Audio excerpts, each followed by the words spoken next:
say that my behavior's unacceptable, so condescending and necessarily critical. I have a tendency of getting very physical, so watch your step, cause if I do, you'll need a miracle. You train me dry, make me wonder why I'm even here. The double vision I was seeing is finally clear. You want to stay, but you know very well I want you gone. Not fit to fucking tread the ground that I'm walking on. When it gets cold outside and you've got nobody to love, you'll understand what I mean when I say there's nowhere we're gonna give up. Like a leader who cries in the face of a monster that lives in her dreams, yeah. Is there anyone out there? Cause it's getting harder and harder to breathe. And is there anyone out there? Cause it's getting harder and harder to breathe. What you were doing was screwing things up inside my head. You should know better, you never listen to what I said. Touching your pillow and writhing in the naked sweat, hoping somebody someday will do you like I did. When it gets cold outside and you've got nobody to love, you'll understand what I mean when I say there's nowhere we're gonna give up. Like a leader who cries in the face of a monster that lives in a dreams, yeah. Is there anyone out there? Cause it's getting harder and harder to breathe. And is there anyone out there? Cause it's getting harder and harder to breathe.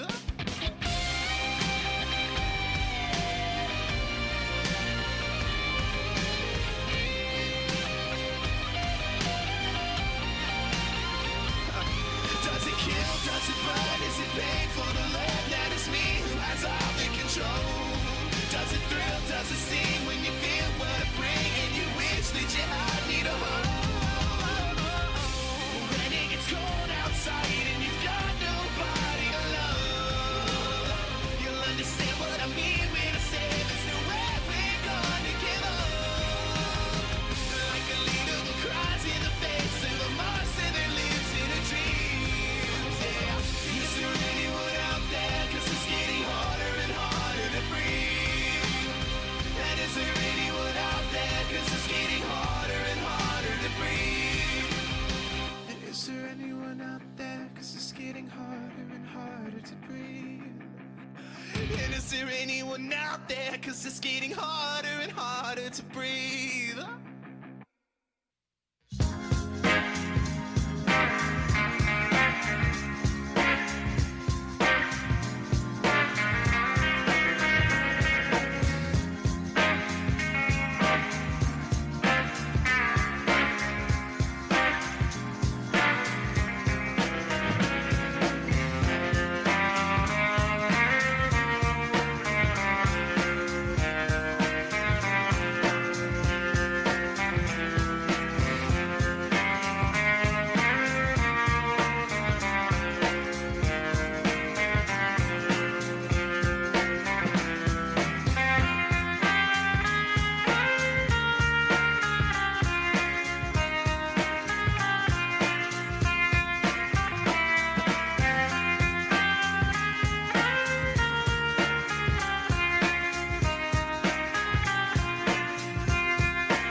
too much.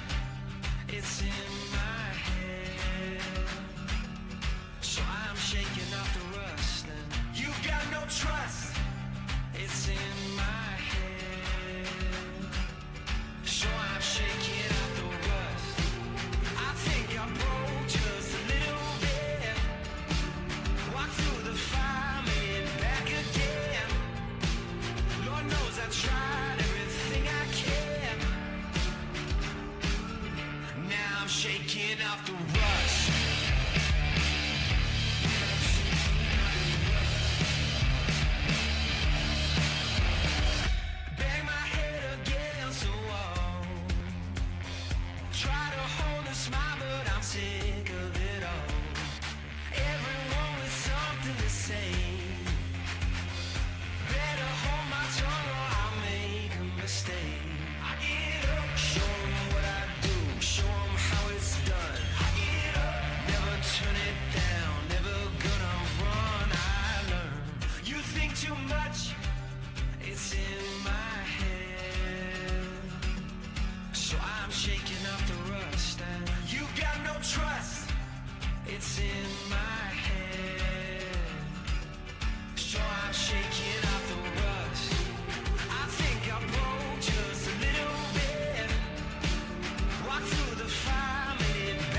You're my heaven, and I'm your hell. She's my weapon, and I can tell you're falling. I'm not here to sell. Get off my level and end my spell. It's just a masochistic love I've got to push under your shove. It's not the anger in your heart and in the pocket from the start. I'm not the fire in your chest, I'm just the words under your breath. So take the liar to your heart, he'll be the one to give you death. But we've got love drugs, someone's going crazy. Doesn't happen, baby. Let me out my mind, can't have another moment in another moment. Running in the wild west, take me back, you know my love's a weapon. Oh, blood is in my veins, you got my message in your brain. I'm not the one to go insane, but I'll keep walking to my grave. It's not like a god life, I live a little, 2 times, 3 times, I live a little. God, my mind's insane when you keep messing with my brain. But we've got love drugs, someone's going crazy. Doesn't happen, baby. Let me out my mind, can't have another moment in another moment. Running in the wild west, take me back, you know my love's a weapon.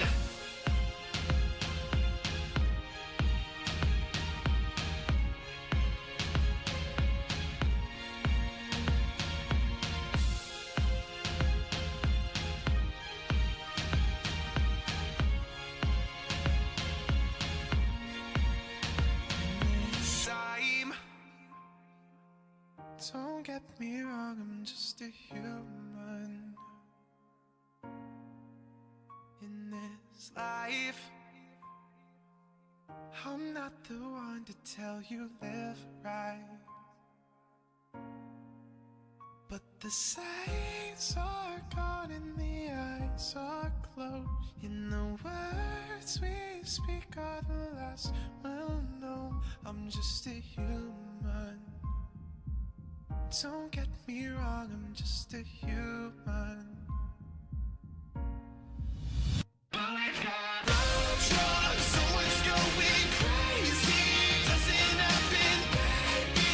Let me out my mind, can't have another moment in another moment. Running in the wild west, take me back, you know my love. So it's not like a god life, I live a little, 2 times, 3 times, I live a little. God, my mind's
Dixon coming to you live from the Arcata Ballpark. Your home Crabs host Medford Roads for the second three-part series capping the 2026 season of Pacific Empire League Baseball. And Brandon, you were on the mic last night for a 12-5 victory for these Crabs. It was a good game. What's the takeaway? Takeaway is we need to throw a lot more strikes. Both teams need to work at a quicker pace, and that I genuinely miss you, and I'm glad that you're back. Well, I'm glad to be back, and you did a great job. We will bring you these lineups here, brought to you by North Coast Audiology, North Coast Co-op, U.S. Bank, and Arcata, and Compass Community Credit Union. Leading off for the Medford Roads will be the second baseman, Daniel Bergman, batting second is left fielder Quentin Wilson, batting third baseman Logan Macy. The cleanup hitter will be the first baseman Ian Sanchez. Batting fifth is Chris Ortiz. He'll be catching. Jackson Rosenthal, the designated hitter, bats sixth. Evan Saito, the center fielder, bats seventh. Jaden Neubauer, the shortstop, bats eighth. Will Salahar, the right fielder, bats ninth. Herman Luna will be throwing the ball at our Crabs. We will bring you those Crabs. That is Bryson Shelton out there on the mound, ready to get things started. First pitch is taking strike one, 637. Aaron, good job with Neubauer. That was something we were debating last night, but that is the actual pronunciation. Got it checked. Left to right in the outfield for the Crabs is Anane Wilson in left field, Alex Carrington in center, and Adam Anyar in right. The second pitch is outside for 1. Jamie Mullen will play third, Joe Fagan at shortstop, and Noah Chapman second base, Jason Arriola at first. Catching, as I said, Bryson Shelton out there on the mound for 1-1 count on And when Schult's been on, he's been establishing his fastball, but more so throwing his split finger for a strike and an out pitch. So if he can get those in the dirt and in the zone, we're going to be all right. 2-1. Looks like he's going to take a walk to first base. Or he can throw it off third shoulder. That's fine. Try the inside. Sometimes you're going to miss. So Quentin Olson now is going to step up for the Medford Rogues. I think I said that to Liam last night. I don't really have a problem with that early. He's showing him that he's establishing the inside part of the plate, and now the guy knows I'm going to pitch there. Shelton checks first. Taps his foot a few times. Here's the pitch. That is taken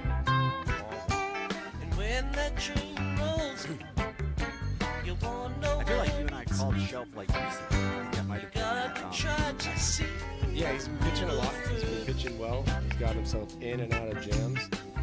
But a lot of shutout runs, a lot of zeros for Shelp. That's strike one. Couldn't see a better kid. Just the nicest. I could say that about like every club. But it gives me great access. Always talks to me. Always has a smile on his face. Always gives me a handshake. Tries first base. Safe ball gets away from the first base. Not far. So Bergman is going to remain at first base as Shelton makes his way back out to the mound. The height is 70. It's currently 67. Dead center. Right side. Fireworks. So here's the 1-1, and that is taken for a strike. It'll be interesting because those tough shadows and the tough sun will come in at a different time than they're used to, but they will be a factor as they always are. Yep. The It'll big old just globe and the sun are going to do the same thing that they always do, and third baseman is going to lament it. Yeah, exactly. Yeah, tough spot there on third at that point. Here's the 1-2. That's swung on and sent out towards right field. Wilson's on his horse. He dives and cannot come up with it. The ball bounces away behind him. The runner's making his way towards second. The other runner makes it all the way to third, but does not come home. So that is a double. Quentin Olson sends Bergman all the way around to third, and the Rogues threaten with runners on second and third, and nobody out here in the bottom of first. Definitely not a lack of effort from Anane out there. No. No, he was sprinting the whole way. He got a pretty good break on it, but it was kind of arcing away from him towards the line. It's just one of those deadly, Hawkins corner style hit. Just did not feel right. Had a little bit of bend to it, and he let it as best as he could. It was the best we could take. Here is the first pitch to Logan Mason. Last night,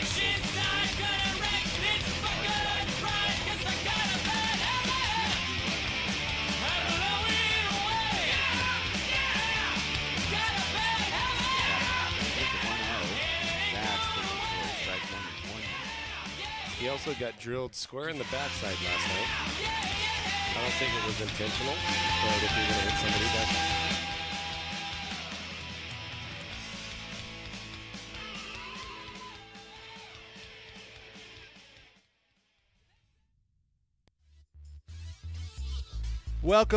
Welcome into Potters pregame. Mark the Phantom Low here, along with the manager of your Lincoln Potters, the one and only Eli Garcia. Eli, thank you for coming up. I know you're running around doing manager stuff, but you come up here. It's the last regular season game. First of all, you guys come back from Medford a couple weeks ago. You're 8-8, and the next 8 games you go 7-1. And I know part of that's great managing, but what about the rest of it? Yeah, I think it's ultimately just having a group of guys that want to just finish the season out strong and compete, just for the city of Lincoln and this organization. So it's kudos to them for just kind of coming back from that road trip with a different mindset and just being hungry. 3 walk-offs this week. I know you didn't draw that up. No, I mean that kind of speaks to what you were just saying, but still 3 walk-offs in 1 week. You don't really see that. No, you don't. And it's like one of those things, right, where it's just hard to not be romantic about baseball, right? It's just a walk-off strikeout win. I don't think I've Who ever can't be seen romantic about that? I mean, a walk-off strikeout, I don't think I've ever seen that, No. heard of that. So, just playing hard, especially that game in particular, just coming back 8-2 from a good Healdsburg team and finding a way to win in front of the home crowd was huge. So, we've battled hard, and it's been a long season, and so it's coming down to the wire, so we definitely want to finish it out strong. Talking with Jackson Norton after he hit the home run, and, he talked about he had a couple of injuries and stuff. So what a great thing. I mean, that was one of those things where that's like a storybook thing. Bottom of the 9th, hit the 2-run homer. It disappears into the trees. He rounds the bases. There's like all the team, and they're not even letting him get to home plate. What a great moment. Oh, yeah. I mean, especially for him, too. I know that was huge for his confidence. Yeah. Especially a guy who early on played a lot for us, and then in the middle he kind of, didn't really play as much, but he stuck it out. He also had some injuries. Just being able to come back from that and just find some success is going to be huge for him, not only for this game and, hopefully playoffs, but just for, his career moving forward. I want to ask you about a couple of guys, Eli, and then I'll let you go. So I know you got stuff to do. First of all, he left the team after the game the other night. We already knew that was going to happen, but he's here the whole season. Jordy Lopez comes out and he hits close to 460. His OB, he's on base 58, 59% of the time. Pitches, plays outfield, and he's here from day one. What does it mean to have a guy like that who does everything for you and is always out there? Yeah, I mean, it's always nice to have someone like that, especially when it's a local kid too. So his dad was out here at every single game rooting us on and being, a big fan of the team. Losing him hurts, but it was nice to be able to just be a part of his journey, for the time he was here, and just him being kind of one of our older guys as well, kind of, wore off on the younger guys that we have with this team. And Ty McGraw comes back for his second season. He's already a Potter Hall of Famer. He comes back for his second season. I think today will be his 25th game. I don't remember a guy reaching double-digit home runs in a previous season. Maybe it's happened. I don't remember. 10 home runs and 40 batted in just 24 games. And to me, Eli, it looks like he's walking around more confident now. Do you see anything like that, and do you think he'll be able to take that back to school with him? I think 100%. I think the biggest thing for him, right, is just being himself. I mean, we see it, firsthand every single day. Like, it's special to watch, and, I think he's the closest I've seen in a Potters uniform to Daniel Susac. I think just the way he carries himself, the way he's in the box. I mean, even last game's home run was a 3-0 count, right? Yeah. I mean, it's one of those to where it's like he's one of those caliber of players, where it's like, hey, 3-0 count, like, you can go ahead and swing the bat, depending on the situation, right? But just, kudos to him, and it's just been so awesome to have him around. I know everybody in the city of Lincoln, they love him. They do love him. I He's mean, just a great representative, and yeah. what a great kid. Two other guys I want to ask you about, and the guys is kind of like my favorites, which is they come to the team, they kind of have slow starts, they're under the radar, and the first one I want to ask you about is Shane Miller. He comes out of Arizona, University of Mexico, which is a great school for us. We've had some great players there. He gets a slow start, and all of a sudden, as much as anybody else, he's put the team on his back. Yeah, I mean, it's just one of those things to where he came in late, right? He came into a team that was already kind of grooving, you know, and he had to just wait his turn and find his way. And then, you know, when he got the opportunities, he just ran with it. And, you know, if I can give any advice to any young baseball player that's, you know, in high school and in college, right, it's just wait for your opportunity, and when it comes, all you can do is take advantage of it, and that's what he's done for us. And the fourth guy I want to ask you about is kind of, in my mind, a cult hero, because he's a guy who came in, and I remember a couple of times in the first couple of games he was coming to the plate, and he hadn't got a hit yet. He was 0 for 10. He was 0 for 11. All of a sudden, he gets a base hit. Then he hits a home run in a previous game against the West Coast Kings and just destroys the ball. And all of a sudden, Ian Guanzon is just – he's on fire. You can't get the guy out. He gets the walk out the other night. Talk a little bit about Ian. Yeah, I mean, Ian's been a huge add offensively, and I think most importantly defensively. Like, he's had a lot of hits with the glove, right, as we say it. Just being able to be one of our – I think he is our second oldest guy. I think Radix takes the cake there. Yeah, he's my age, yeah. but that's okay, yeah. But just having someone like Ian, who's older, who's played a lot of college baseball, you know, who's a junior college guy from Chico, so not too far from here. And just the impact he's had on the team has been tremendous. And, you know, selfishly, I wish we had him all summer. But, absolutely, you know, for the time being that we've had him, he's been great. And, you know, it's fun to watch him. Yeah, he's got, I think, 20 runs batted in like 12 or 13 games. It's just amazing. Finally, Eli, let me get you out on this. We talk about it with players all the time, how it's a grind. It's a 2-month grind. We talked about Jordy and some of the other guys who played the entire summer. Perrin Bland's another one, and it wears you down. What about you? Your third year coaching at Roseville, second year out here. Your Roseville team takes you deep into the playoffs. Then you come right over to the Padres. How are you holding up? Yeah, I mean, I'm holding up great. You know, I got a great foundation. I got a girlfriend who supports me, and, you know, she's always watching. And, you know, when I have my off days, I just make sure that I make them off days. You know, sometimes absolutely. It's hard. But just not taking the wins and losses home, right? That's the biggest thing I've learned is just enjoying my time out here, enjoying being with the fans, and a part of an organization that I once was a player of. So, you know, I'm doing great. I wouldn't want to be anywhere else, and it helps having guys like yourself who I've known pretty much my whole life, and my dad and Matt and just everybody, and just how it's just really is a family here. Well, we got lucky with Ryan Stevens for 5 years, and I think we're getting lucky with you as well. Eli Garcia, thanks so much for coming up. Thanks for a great season, and good luck tonight. Yeah, thank you. It's a big one tonight, so let's go get one. It is. Let's go get one. We're back with baseball right after this on the Stones Broadcast Networks. Potters fans want to keep restoring and renovating historic McBean Stadium? Now you can become a member of Friends of McBean. Annual membership start at $50. Become a member now at friendsofmcbean.org. This job is the Esplanade at Turkey Creek phases 4 and 5. Our scope of work for this project is full scope, so we've got all the underground, all the joint trench, and all the top side included with it. We're putting in sewer pipe, manholes. We're not doing services yet. We go through and do all the main line, and then we come back and do all the services after that. I would say this project right here, the one we're working on, is probably about a 2-month project.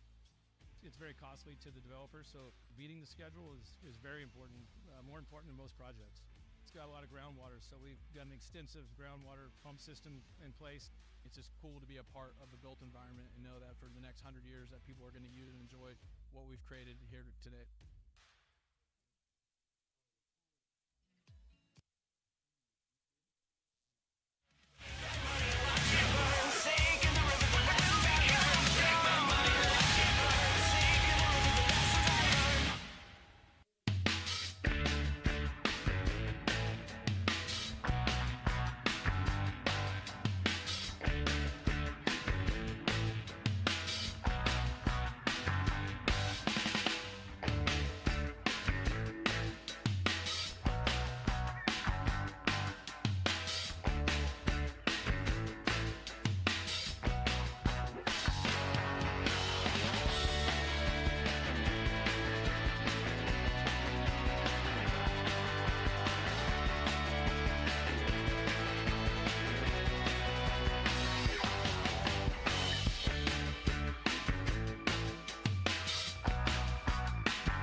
my dying day.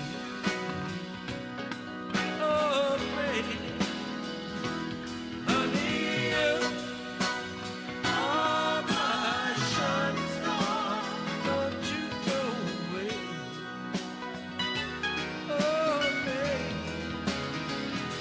I'm gonna be right here where you are till my dying day.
Are you ready for some Potters baseball?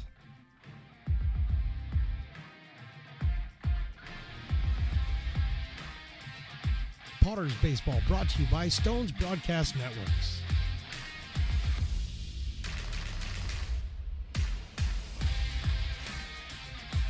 And now for the play-by-play, here is Mark the Phantom Lowe. Well, happy Fan Appreciation Day, everybody, from McBean Stadium in Lincoln, California. Mark the Phantom Lowe, along with Evan the Engineer. Luke Stotwalker is also here as we look out over a huge crowd here for Fan Appreciation Night, and that's good because that's who we're appreciating. The Potters taking on the West Coast Kings. The Potters 7-1 in their last 8 games, and they're looking to close strong and post a league record of 16-9.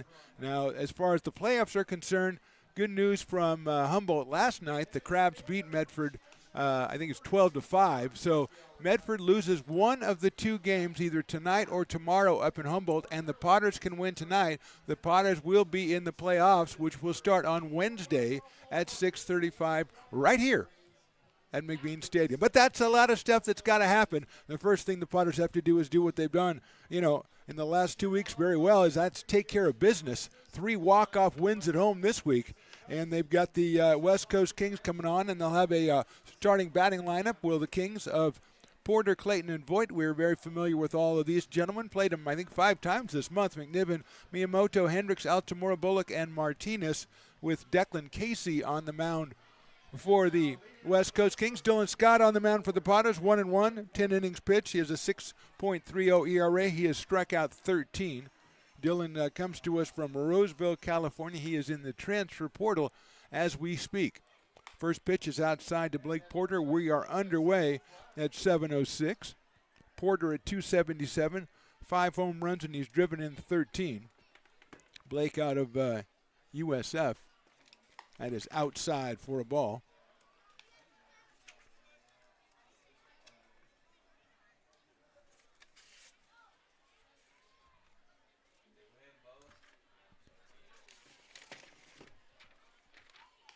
And that one is on the corner, 2 balls and 1 strike. Miles Clayton, Tyrus Vogt to follow as the fans getting settled out here. We had the big giveaway. Wow, that was really cool. On the outside corner. And it's a 2-2. The Daniel Susac cards are the first 500. When I got here, hours and hours and hours ago, the fans were lined up almost out to the street to get in. That's popped up. At second base, it's Ethan Groves, and he'll have to go backwards. He's lost it, and Porter's going to end up at second base. So Groves went up on that one, a high sky today, and he had it under control, and then at the end he just didn't. And Porter kept on moving, and Blake will be at second base.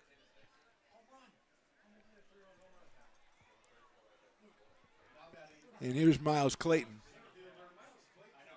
So the Susac card went to the first 500. 25 of those 500 had Daniel Susac autograph cards inside, and one had the golden ticket. And it took a while. It took a couple of minutes, but finally a person right down in front of us had the golden ticket, and it was pretty exciting. Very excited. Obviously for them, that is a game-worn Daniel Susac Potters jersey going to the gold ticket. Here's Miles Clayton out of Santa Rosa Junior College, and it is a strike. So Porter gets a double that's lost in the sun, and that's usually not that side of the infield or the field that is affected by the sun. The left side totally affected. Clayton with 4 home runs on the season, and that is also a strike. So it's 0-2. There's a generous strike zone early on in this one, as the fans are still trying to settle in there. They're going down to Saboros, to Mexico. They're hitting Fat Cat down there. I hope Fat Cat's throwing some bacon dogs or something on for the last game. I mean, that would only be right. Willie came up with a tremendous promotion. It is called, here's the pitch. There's a chopper right back to Scott. Dylan has it, goes to first for the out. It'll move Porter over to third. The first down, and it'll bring up Tyrus Vogt. It's a reverse happy hour, which means that after the second inning, beer and wine $4 off. So another genius promotion from Willie and the people here at the Lincoln Potters. Here's Tyrus Vogt, the catcher. Tonight he's the DH. He's hitting .344.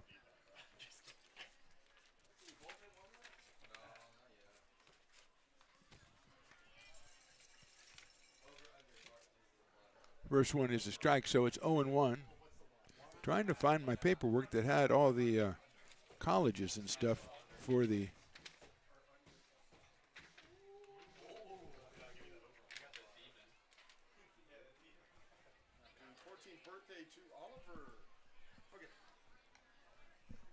One ball and one strike. I got accosted coming upstairs by a young woman who wanted to say, "Can I tell you happy birthday to somebody?" I said, "You can tell me.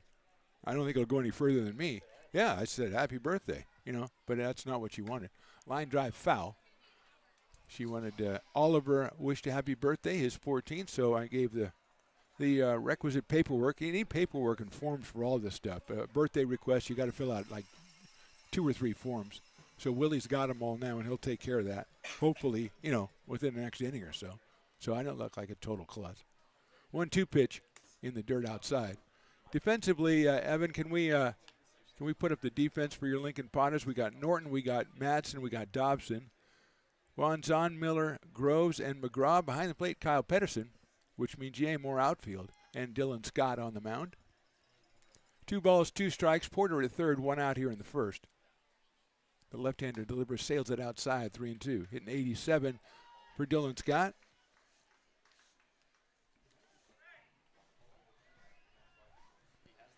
Jimmy McNiven is next, the cleanup man, and then Miyamoto and Hendricks for the West Coast Kings, who come in. That's lined right back up the middle, center field, a base hit. So Vogt singles, picks up his 9th run batted in. Second hit of the inning, first run for the West Coast Kings. They'll bring to the plate Jimmy McNiven, the third baseman. Jimmy hitting at .300 on the season, 2 home runs, and he's driven in 22 runs.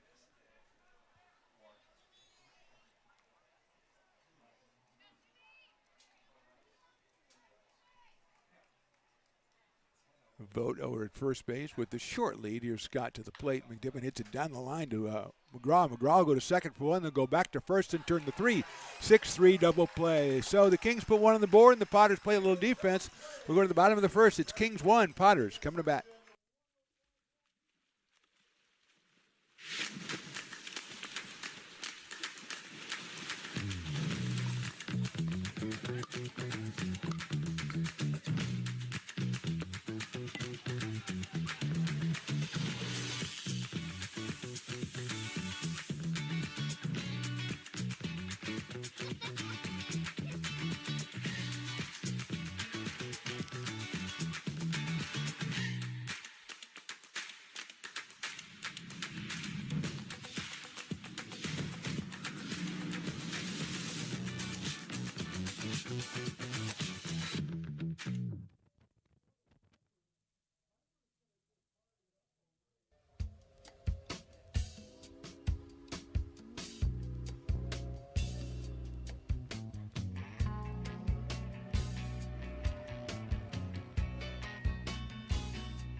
Lincoln Potters Baseball. Placer County's best-kept secret is back for another exciting summer at historic McBean Stadiums. Loaded with fun for the whole family, local beer, wine, and eats. Fireworks, giveaways, theme nights, kids zone, and more. Come join in the fun and enjoy small-town baseball with Major League Entertainment. Tickets on sale now at LincolnPotters.com. Lincoln Potters Baseball. Come on. Buy a personalized brick for you, your loved ones, or your business, and show everyone your commitment to Lincoln baseball. Framed and engraved by our own Lincoln High Ag program students, your brick will be featured on unique movable brick walls. Find your name in the stadium entrance for the 2024 and 2025 season. Bottom of inning number 1, Potters trail it by 1. Ethan Groves comes up. He's the first hitter. He pops it up. It's Porter, the second baseman, behind second base, hanging with it and making the catch. So Groves is out on the first pitch from Declan Casey, the right-hander out of Chabot, making his 8th appearance, 17 1/3 innings, 28 hits, 14 runs, 13 strikeouts, and an 0-1 record.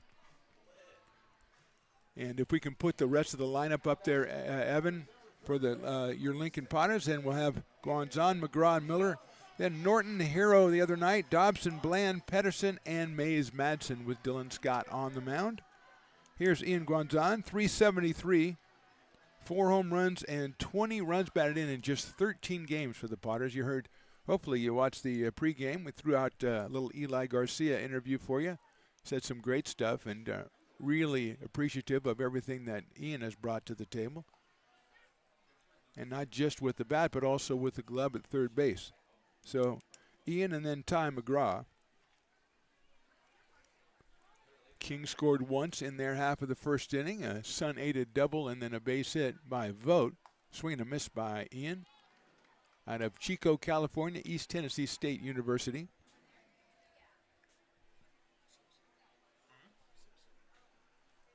One ball and one strike. Just getting going here on Fan Appreciation Night with the Daniel Susac cards in abundance and the fans in abundance. That one is in there for a call strike. 1-2. Kings have the pretty snazzy looking gray jerseys with the yellow writing and numbers, but a nice looking gray with the white pants. Potters are going orange tonight. It's an orange Saturday. Swings and misses. So Guanzon goes down on strikes, which doesn't happen very often, and that'll bring Ty McGraw to the plate.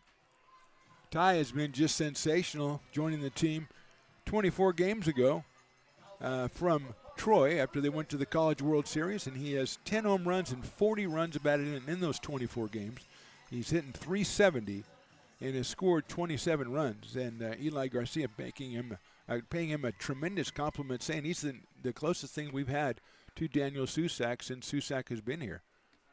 And that was a couple of years back, and McGraw will foul that one off.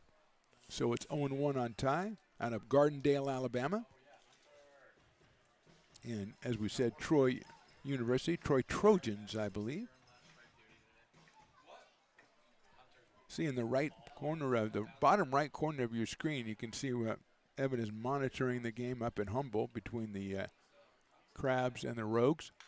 Line drive, base hit left field. Over to get it is Miyamoto. He cuts it off, and McGraw's going to be held. He was thinking double, but he's going to be held to a single as Miyamoto got over there very quickly to cut it off. But McGraw with another base hit, first hit for the Potters here with 2 outs in the first, and it'll bring up Shane Miller, another guy who got a lot of praise from the boss in the pregame interview. Hitting .405 now is Shane Miller out of the University of New Mexico, which has sent a lot of Potters. A lot of great Potters from there to here and probably back again. Shane with 4 home runs and 31 RBI in just 24 games. So he and McGraw and Guanzon, 61 games, and they've driven in 91 runs. Here's Miller. Pops it up left side. Looks like it's going to be foul, giving chase the left fielder, and he won't get there in the bullpen. That's Miyamoto out in left field, who seemed to pick the ball up pretty quickly. With all the sun problems down there, he seemed to get it. I think it's probably easier with the high pop-ups than it is with the line drive, and that's what we saw in the last couple of games. But Miller now, no balls and 1 strike. Shane from Gilbert, Arizona, and the University of New Mexico, hitting, as we said, .405 on the summer. Last regularly scheduled home game for the Potters. Hoping to get one more as Miller takes down low. Casey delivering at 89 miles an hour. Big guy out of Chabot College. Probably 6'3" or 6'4" is Declan Casey. This is, I think, his 3rd appearance against the Potters this year. His 8th overall for West Coast. Miller chops it back up the middle. Shortstop's right there, and he'll step on second. That is Altamora. So it's a fielder's choice for Miller. We'll go to the top of the second. It's a 1-0 lead for the Kings. I'm Bill Evans, president of the Placer County Association of Realtors. We're in the store, our conference facilities. An amazing team helps keep together an amazing organization, and we thank them all. This organization can't do what it does and can't run the way it runs without the help of so many members volunteering their time. The success of the Placer County Association of Realtors is largely dependent on our active volunteer members to help our organization and industry. The work of our committees greatly impacts our ability to champion efforts across the board and giving back to the Placer County community wherever we can. Like all service organizations, I wanted to serve. And getting involved with the affiliate committee was the perfect way to do that. I love being able to serve my community with my business friends and other leaders and give back to those who are in need. The thing I love about the PCAR committees is they all work toward the same goal of bringing the community together to support those in need in our surrounding area. I instantly came to the meeting and had a wonderful time, felt like I was a part of something bigger, and it was just the start of my leadership journey.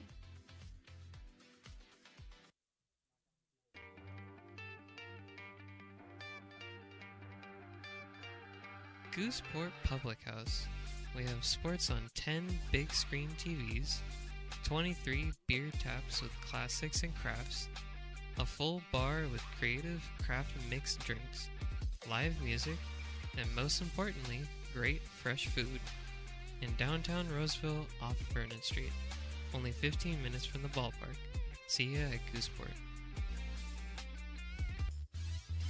Top of inning number 2 on Fan Appreciation Night. Kings 1, Potters nothing. Wyatt Miyamoto, Caleb Hendricks, and Zach Altamora.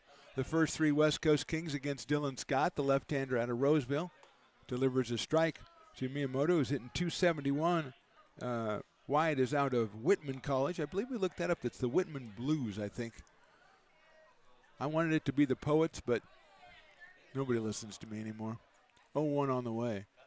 Lined into left field. That is a base hit. Norton picked it up late, so it's going to go all the way to the fence. It'll be a double for Miyamoto, and the Kings have started with a runner at second and nobody out here in the second inning. Third hit for the West Coast Kings, and Miyamoto is at second with Caleb Hendricks coming to the plate, the catcher. He's out of Modesto Junior College, the Modesto Pirates, and batting .286 with a pair of home runs is Caleb. Jordan Jorgensen, former Potters intern and now photojournalist, is bringing, well, I guess that's Jordan Jr., but he has hair my color, so, well, you know, let's just go back to the game. Here's Hendricks. That's a good-looking dude right there.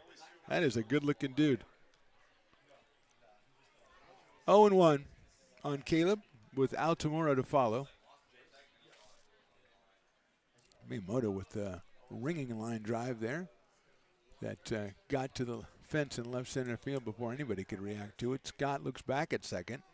He'll deliver to the plate, and it'll be a little blooper out to short center. Madsen coming on. He can't see it. It's going to drop in front of him. And advancing to third will be Miyamoto. So I don't think Madsen gets there anyway, but he ran up a couple of steps and then had a sun problem. So first and third, nobody out here in the second. And Zach Altamora hitting 196. Zach comes to us from, I know this. Oh, there we go, New Mexico Junior College, according to my stats here. And we're going to have Nate Kajowski go out and talk to Dylan Scott. I imagine the Potters have everybody available except for maybe Gouffron, who pitched on Thursday, and, of course, Drew Brown, who pitched on Wednesday. I think Santiago pitched on Tuesday up in Healdsburg, so he's probably off as well. So those guys aren't available. Maybe everybody else is.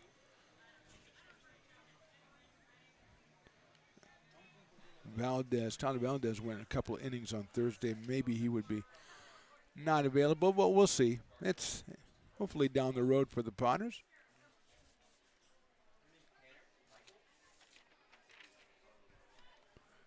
As Zach Altamora comes to the plate, Potters got out of the first inning with a double play, could use one right here.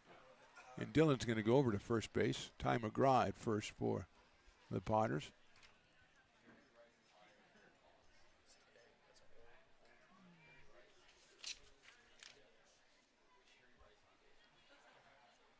That's ripped in the left center. That's a base hit. Norton's going to get that one off the fence. Here comes Hendricks around third, and he falls down. Or he would have tried to score, but with nobody out, I think probably just as well for the Kings that he didn't. Miyamoto scores. Hendricks goes to third. It's an RBI double for Altamora. It's 2-0. And John Bullock will be the hitter.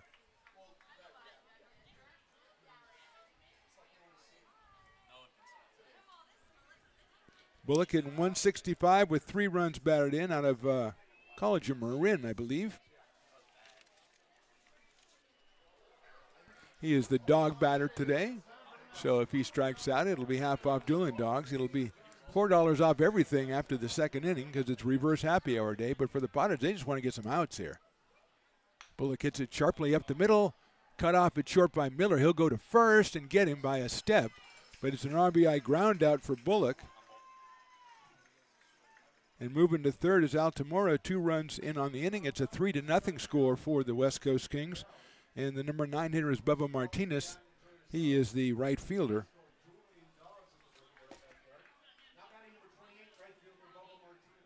So Martinez will hit here with 1 out and 1 on, the runner at third base. And Bubba comes to us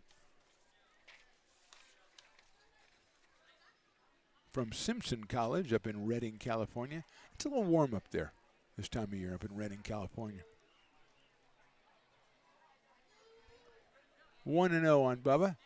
He lifts it to short center field. Madsen coming on. He'll make the catch. The tag is made. The throw will come through. It's cut off.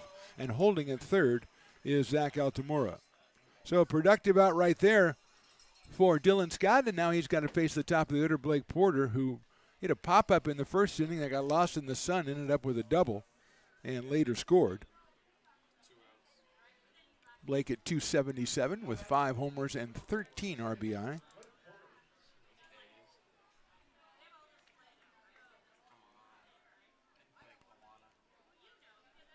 Like I said, in the bottom right corner is the game from Humboldt. There's a grounder down the third baseline. Guanzon makes the stab across the diamond. A strong throw, and that ends the inning. But the Kings put up 2 more. We'll go to the bottom of the second. They lead this thing 3-0. Potters fans want to keep restoring and renovating historic McBean Stadium? Now you can become a member of Friends of McBean. Annual membership start at $50. Become a member now at friendsofmcbean.org. When it comes to your home's maintenance and repairs, Jeffers Resource Group has you covered. Our handyman services offer a comprehensive range of expertise, from minor carpentry to drywall, electrical and flooring for property managers, landlords, and renters alike. We ensure that every job is completed to the highest standards, so you can have peace of mind. Contact us today to discover how Jeffers Resource Group can help keep your home in top shape.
You are Laborers Rising.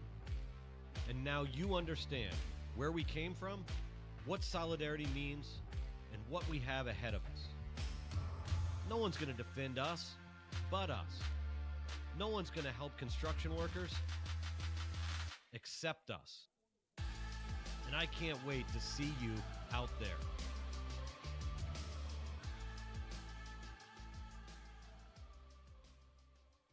American River College is a top-tier community college sports program that provides student athletes with the opportunity to thrive both athletically and academically.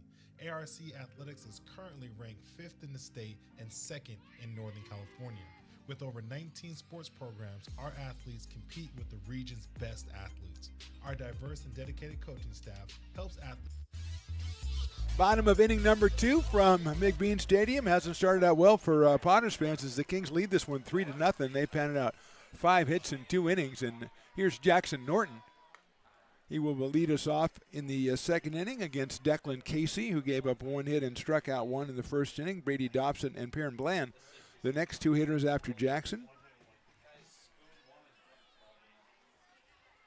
Norton fouls it off. He had the big, obviously, the walk-off home run on Thursday night to get the win over the Mudcats.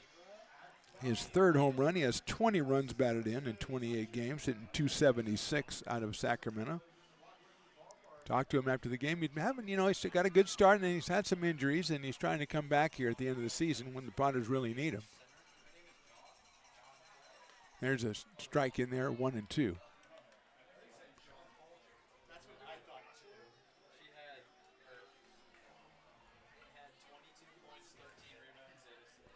So it's a 1-2 pitch to Norton. Breaking balls hit well to right center, but on the move is Miles Clayton, and he will make the catch for the first out. So Norton is retired on a fly ball to medium deep right center field, and here's Brady Dobson, the right fielder for the Potters out of Stockton, California, and Cal State Fullerton, hitting .255 with a home run.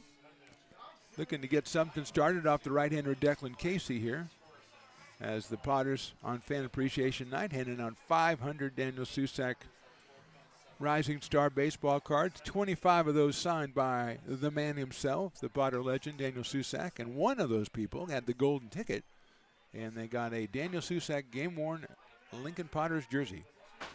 So good stuff. Another great crowd. Just the last week has been amazing. Just the people just coming out, enjoying themselves. Great food out here. We say it all the time as Dobson fouls that off.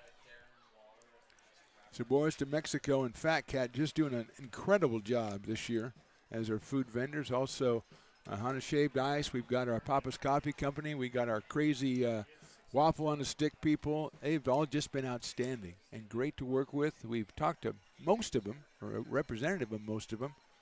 Curtis the Beer Man also has been on as Dobson takes outside.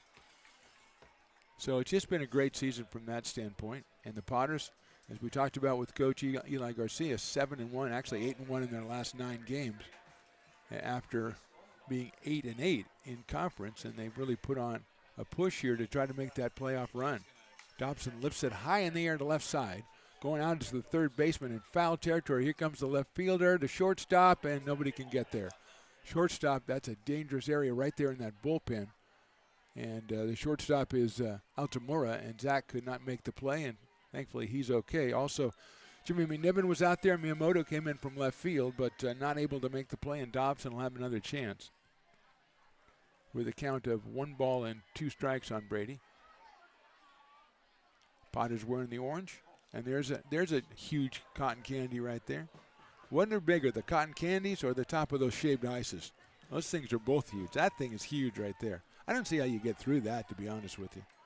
That's a community event right there.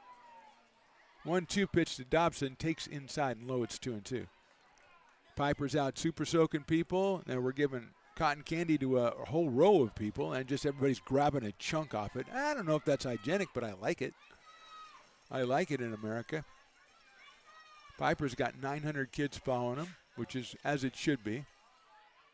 Swing and a miss by Dobson. It's the second strikeout for Declan Casey, and the Potters 2 quick outs here in the bottom of the second, and Perrin Bland will be trying to get something started. The Potters DH out of Meridian, Mississippi, and headed to Southern University, hitting .336 with a half a dozen home runs. And he's up here against Declan Casey to try to spark something. Kyle Pedersen follows him, and then Mays Madsen. Outside. Let's set defensively Miyamoto and Clayton and Martinez from left to right in the outfield. McNiven at third. Altamora at short. Porter at second. Bullock at first. Behind the plate, Caleb Hendricks. And Declan Casey is on the mound. Bland chops one foul over by the Kings dugout. And it is 1-1 on Perrin. Or as we call him, P. Bland.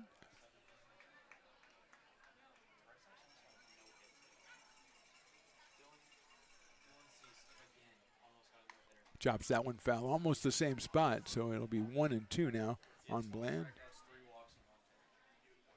Kings with 1 in the first and 2 in the second off Dylan Scott. They lead it 3-0.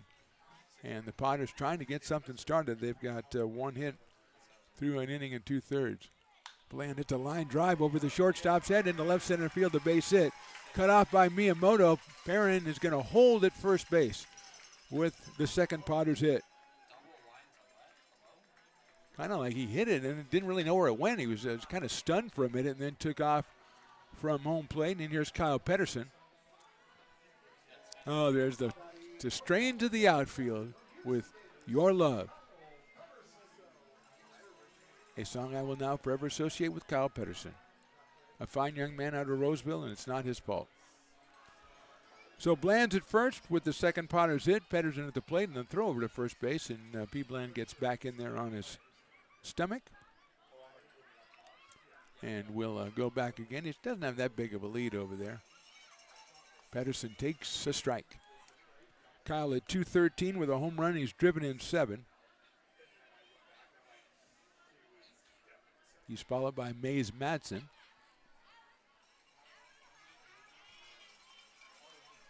Bland hit the lead. Swing and a miss. The one ended up a little outside, so a really good slider coming in at 84 from Casey. We got time. I think we got a baseball that came out of the bullpen as Piper goes in front of us and just squirts whole sections of the people. Maybe there's one person in the section that didn't want to be squirted. I don't know. Here's Curtis the Beer Man making his way from first base side to the third base side. Just looking around, looking for people to talk to. It's a very conversational sort, Mr. Curtis. Pedersen swings and misses, and he is out on strikes. Third strikeout for Casey. Potters get a hit, but nothing else. We'll go to the third. Potters trailing this one 3-0. American River College is a top-tier community college sports program that provides student athletes with the opportunity to thrive both athletically and academically. ARC Athletics is currently ranked 5th in the state and 2nd in Northern California. With over 19 sports programs, our athletes compete with the region's best athletes. Our diverse and dedicated coaching staff helps athletes develop the skills necessary to compete at the next level. Start your community college athletics journey with us. American River College, Sacramento's best athletic program. Go Beavers.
Top of the third, Potters trailing this one 3-0. We got a new pitcher for the Lincoln Bars. It's Troy Yeltsin.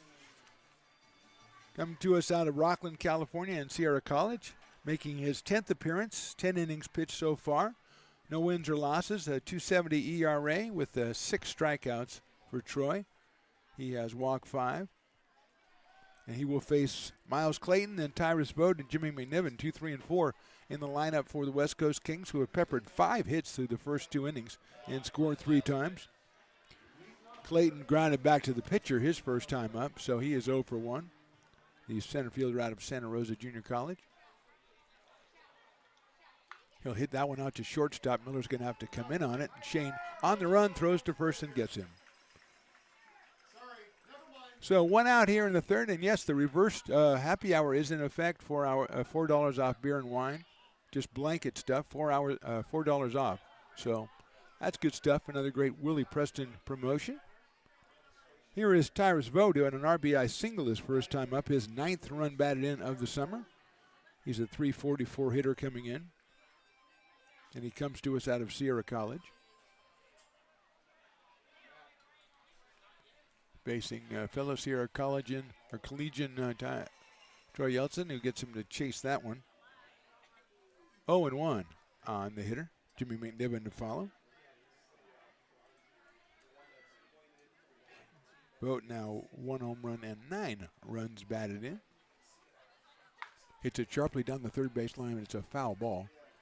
Fortunately for the Potters, because that was headed in dangerous territory down there with Gonzon a little bit off the bag.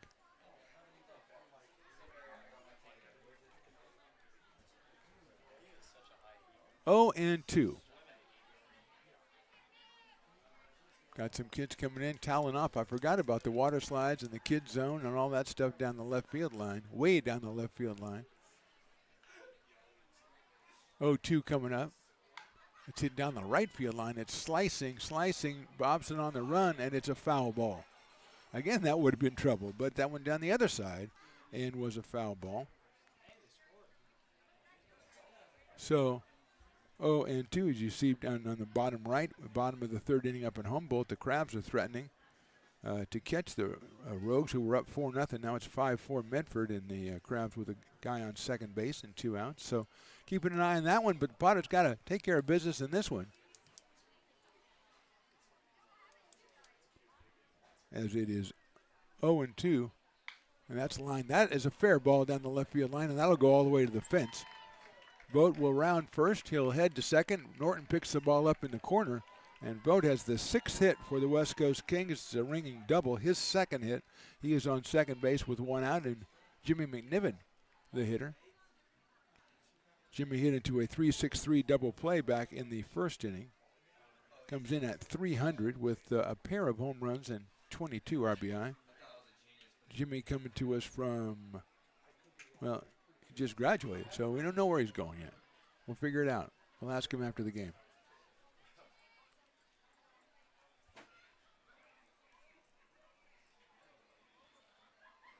That's fouled off over by the Kings dugout, so it's 0-1. If there is a playoff game, it will be Wednesday. 6:35 first pitch. I suppose if the Potters lose today, but Medford loses today and tomorrow, the Potters would still host that playoff game. But that's not the way they want it to happen. Want to get this W out here as Vogt dances off second and swing and a foul by McNiven. Kind of a slowed down. The pitch was only 74, and I think Jimmy swung at 74, so it'll be 0-2. Vogt was also 0-2. Hit a couple of threatening foul balls and then lined a double down the left field line. McNiven's followed by Wyatt Miyamoto. Yeltsin in the dirt, bounces away, picked up by Pedersen, guns down to third. Not in time did he come off the bag. No, he did not. So it's a wild pitch. It'll allow Vogt to get 90 feet closer, so he's only 90 feet away. It's now 1-2 on Jimmy McNiven. And the Kings are threatening to score in the first 3 innings. They got 1 in the first and 2 in the second. And Vogt down at third with 1 out here in the third. Yeltsin looking for the strikeout, the pop-up. Potter's playing the infield, kind of modified infield in. The corners are in. Look out, McNiven takes that one off the helmet, but unfortunately I think it got it right off the top of the helmet. So you don't want to lose a guy with 2 strikes. But McNiven is hit by the pitch. He'll go down to first base. First and third now with 1 out. And Wyatt Miyamoto, who had a double his first time up. He's out in left field. He's out of Whitman College, as we've discussed. He was hitting .271 coming in. And he's in here as the Kings are making things very difficult for the Potters. And he takes one right down the middle at 87 from Troy Yeltsin. 0-1. Interesting to see what happens if they decide to send McNiven, how the Potters would play it. They are at double play depth at second and short. Still even with the bag at third is Guanzon. Here's Yeltsin. That's lifted a short left center field. Madsen coming on. He's going to get ahead of steam. He's got it. The tag is made. The throw to the plate. It's on a hop, and he is out. What a throw by Mays Madsen. That's the defense stepping up for your pitcher. The Potters pull the old 8-2 double play. We go to the bottom of the third. They trail it 3-0. Hey, baseball fans, you may have noticed our scoreboard goes out from time to time. You can help us get a new one. Give $20 and get a chance at winning 2 tickets to some of the region's biggest events, like the Outlaw Festival with Willie Nelson, Bob Dylan, and John Mellencamp, a Sacramento Kings game, or Ringling Brothers Circus. All proceeds benefit the Big Swing Capital Campaign. You can buy now at friendsofmcbean.org. Hey everyone, this is Alex with the Downtown Lincoln Association. We're super excited to kick off Lincoln Loves Local, a new campaign designed to spotlight amazing businesses that make Lincoln so unique. We partnered with Dalila from UN Social Agency to create short, high-quality videos that help boost your visibility and reach right here in the Lincoln community. Each video will be shared on DLA's social media and newsletter, making it easy for locals to discover and support your business. So let's celebrate what makes Lincoln special together. Lincoln provides all the charm of a small town, yet still provides access to excellent local medical care. At Lincoln Urgent Care, you can find expert services and a compassionate staff available 7 days a week. A friendly front desk staff will welcome you when you come into our brand new facility. Your wait time will be minimal at our walk-in clinic, unlike the emergency room. From broken bones and lacerations to allergies, flu shots, and illnesses, we treat a variety of urgent medical conditions. What sets us apart is not just our central location in Lincoln, but the convenience of our extended hours, including weekends. We've become Lincoln's first choice for urgent care because we treat patients of all ages for a variety of conditions and take most insurances. We're proud to be an approved provider for veterans and welcome in our military patients. From our family to yours, we're here when you need us.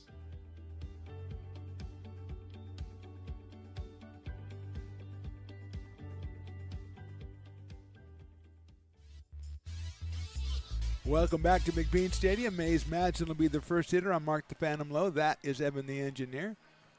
Potters looking up in a 3-0 deficit here in the third against Declan Casey. It'll be Mays Madsen, then the top of the order, Ethan Groves and Ian Guanzon. Mays at 237 with 10 runs batted in. Will hit that one out into left field. Going back at left field and making a catch right in front of the fence is Wyatt Miyamoto. So Mays on the first pitch hit it pretty well, but not quite well enough. And he is the first out here in the third. And here is Ethan Groves. Popped out to second base his first time up. Ethan got the average up to 349. And he's driven in a dozen runs. He's been invaluable to the Potters, playing second base and leading off or batting a little bit later in the order, depending on the presence of Jordy Lopez. And he'll take a strike right there, 0-1. Ethan out of Elk Grove and Sac City College. He had 3 hits in the big win against Healdsburg a couple of nights ago. Swings and misses at that one from Casey. 86 miles an hour in the outside corner, actually a little bit outside the outside corner. And it's quickly 0-2 on Ethan with Ian Guanzon to follow. He'll take that one in the dirt. Caleb Hendricks behind the plate for West Coast.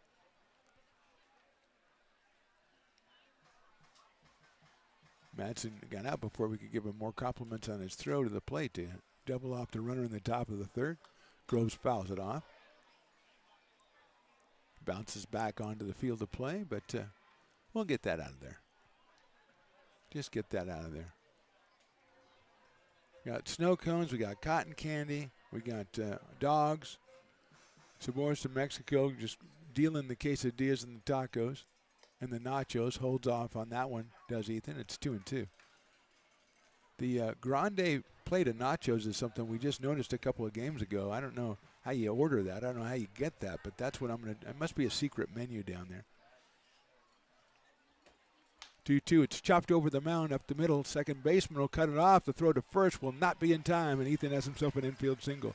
Nice play by Blake Porter to try to make the play at first base, but Groves will beat it out for the first hit of the inning. And with one out, Ian Guanzon, who struck out his first time up, will be the hitter. He hasn't done that very often, as he's hitting .373 in 13 games with 4 homers, and he's driven in 20. And he brings Joan Jett with him to the plate each and every time. So Groves with a well-placed ground ball right there, and Porter, as we said, with a fine backhand stab, made it a little bit closer than I thought it would be at first base. And Gonzalez, it's the last couple of times he takes a minute to get in there, and he has not quite got in there, and the pitcher's already into the stretch.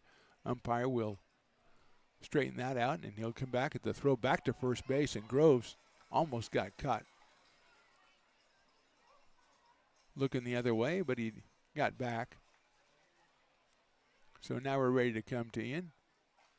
He'll take a strike. 87 from Casey. Perfect position, a little high in the strike zone, but definitely a strike. So it's 0-1 on the native of Chico, California, Ian Guanzon, and now attends East Tennessee State University.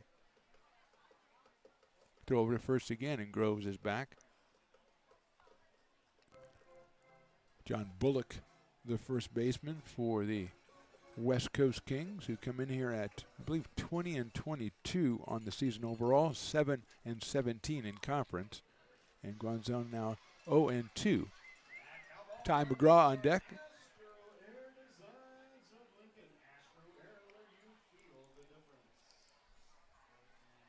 Groves getting off a little bit more. I wouldn't be surprised. There's the throw over to first base, and it gets away, but not very far. It hit the umpire. Hits the umpire. Come on, ump. You should let him go to second. That's the thing. When the ball hits the referee in soccer, they just stop everything. Hey, come on, you guys. I don't think the ump stuck his leg out on purpose. I'm not saying he did, but I'm not saying he didn't. 0-2. Ian takes it and fouls it off. Stays 0-2.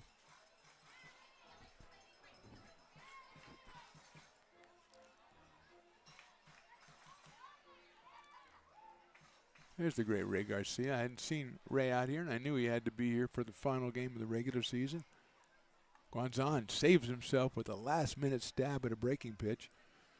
And 0-2 on Ian. I think Casey, as we said, it's maybe the third time. I think this is the best he's looked so far, as he's definitely got the Potters hitters a little off balance as Groves takes a pretty good lead over at first base. Ian takes outside. Hendricks takes a look down at first base. He might be thinking about a throw behind. 1-2 now on Ian. There's a throw over to first again. Potters trying to break through. They trail it 3-0. We're in the bottom of the third inning.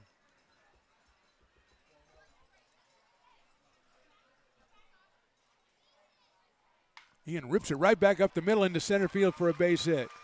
And there goes Groves. He says, I'm going to third. The throw is not in time. Almost hit the pitcher in the back with the line drive, and then Groves just kept going as Ian delivers the single. Fourth hit for the Potters, and it'll bring up Ty McGraw, and will bring out the manager for the West Coast Kings. They don't have anybody, no activity. It didn't look like they had a lot of players when they lined up for the national anthem, so I don't know how deep the bullpen goes tonight for the West Coast Kings, which has always kind of been an issue with them. They've always had really talented players, but the pitching depth has not been there. They've had some good arms, but the depth hasn't usually been there. So McGraw will come up with Groves at third as Ethan hit second base. The ball was almost out to Clayton in center field, and he took off. The throw just a little late. And Ian at first. Madsen flew out deep to left field for the first out of the inning. Then a couple of singles, and that's I think that's enough there, Coach. You know, it's a Saturday night. I got plans, later. I'm going to the clubs and stuff. You know that.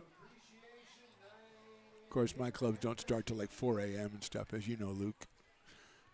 We got a close one going on up in Humboldt right now. So finally ready, and here's Ty McGraw. Singled in the first inning, so he improved on that 370 average just a touch coming in. Has double-digit home runs with 10, 40 runs batted in. And he's up here against Casey. Shane Miller to follow Ty. Guanzon, I don't think is a threat to steal now. McGraw lined the base hit to left his first time up. Altamora is playing very close to second base as a shortstop, so that shortstop spot is wide open. Pops it up, and it goes out of play. 89 from Declan Casey. Ty does not get cheated. And Eli Garcia full of praise for his first baseman before the game and the pregame chat with Eli. 0-1 now. Swing and a miss, tied him up a little bit inside on the off-speed pitch, and Casey is immediately ahead of Ty, 0-2.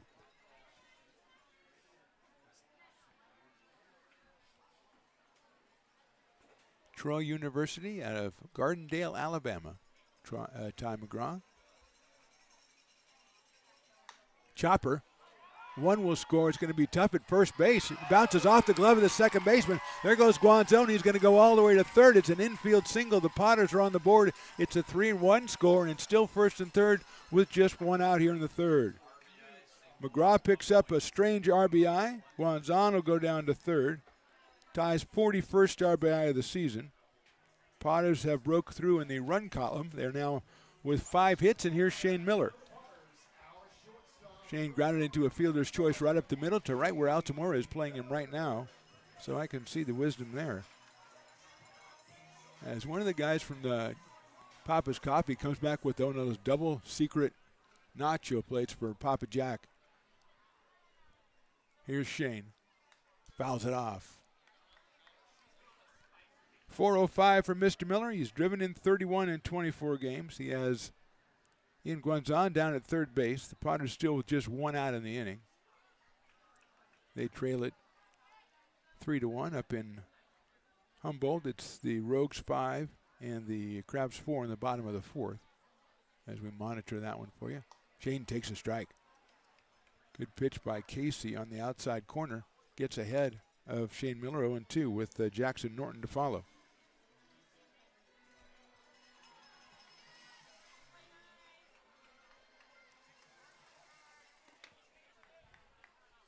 McGraw, short lead. Miller fouls it off. You know how when somebody yawns, everybody has to yawn around them? That's what it is with cotton candy. You see one person get cotton candy, all of a sudden cotton candy pops up all over the place. 0-2 still on Shane Miller out of the University of New Mexico. He gets a little dribbler down the third baseline. That's trouble if it stays fair, but it won't. It's a foul ball, and I think McNiven would have waited and seen if it went foul, but it got foul before it got to Jimmy, so Miller will have another shot at 0-2. McGraw goes back to first. Guanzon goes back to third. Jackson Norton follows Shane.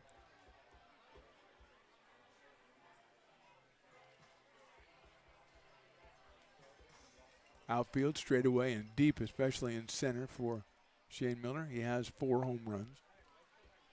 Casey working 0-2. Takes in the dirt, 1-2.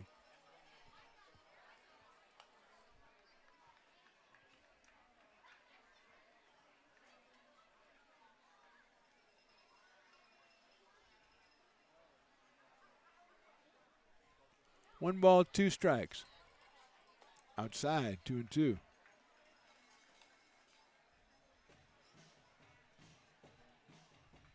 Shane Miller's also gotten 25 walks this season.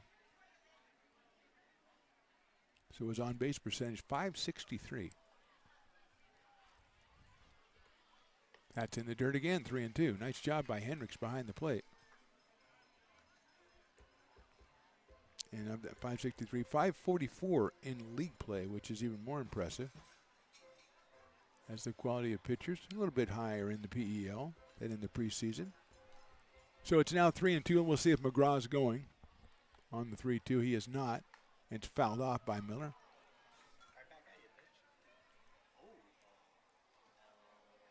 The old hit the pole, go back out at the pitcher trick. And Miller, 3-2. We've got activity in the Potter's pen. It's Joey Garrienti out of ARC and William Jessup University. 3-2 coming up. That's hit out to center field and hit pretty well. Backing up is Clayton. He'll make the catch. Guanzon will tag. He will score easily. McGraw goes back to first. The Potters have put 2 up on the board here in the third and now trail it 3-2. And it's Miller's 32nd run batted in.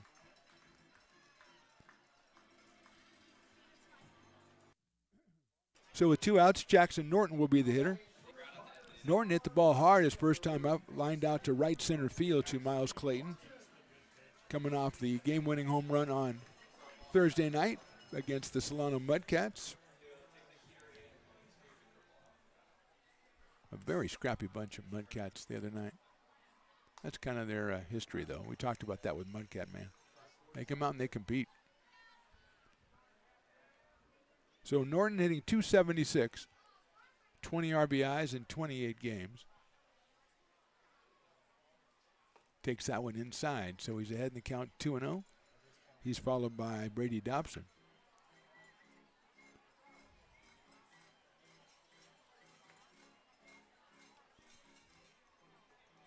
McGraw at first base. 2 outs, 2 in for the Potters. Casey with the 2-0. Jackson takes outside, 3-0. Casey's still up at 88 miles an hour.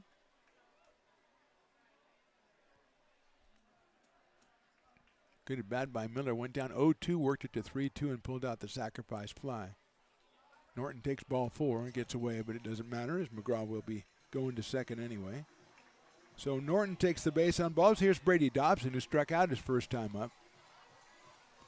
Still really no activity that we can see in the West Coast bullpen. As Dobson comes up to the plate.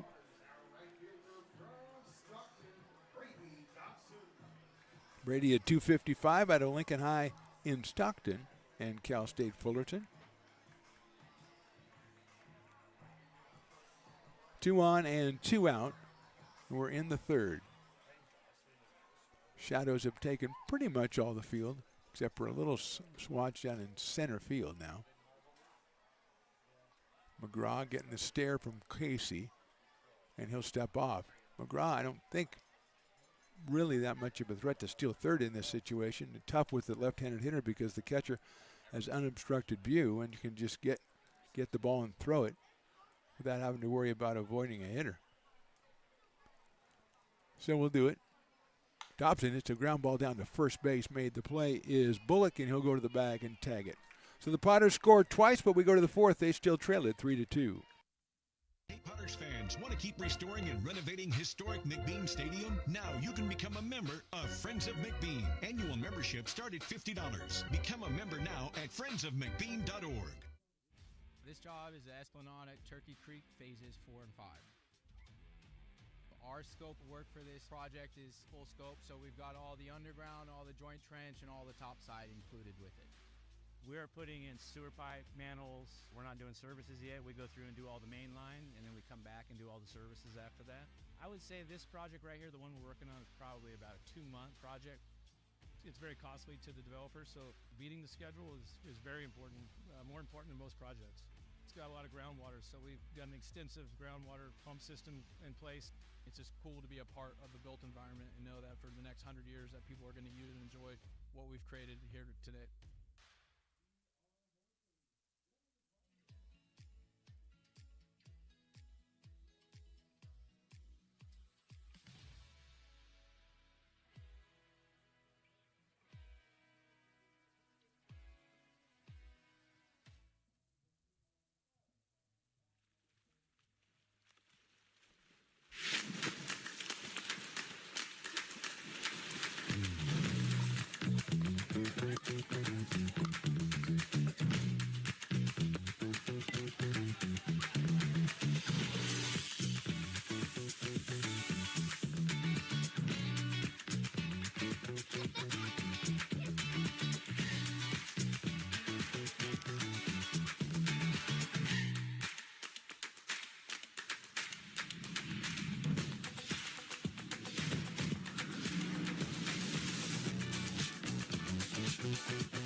Third pitcher for the Potters here in the top of the fourth is Joey Garrienti out of ARC and William Jessup University, making his 5th appearance, 5 innings, 2 hits, 4 strikeouts, and a walk.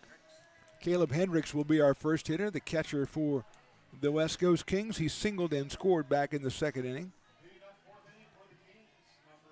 Out of Modesto Junior College, Caleb Hendricks, 286 coming in. Right-handed batter against Joey Garrienti.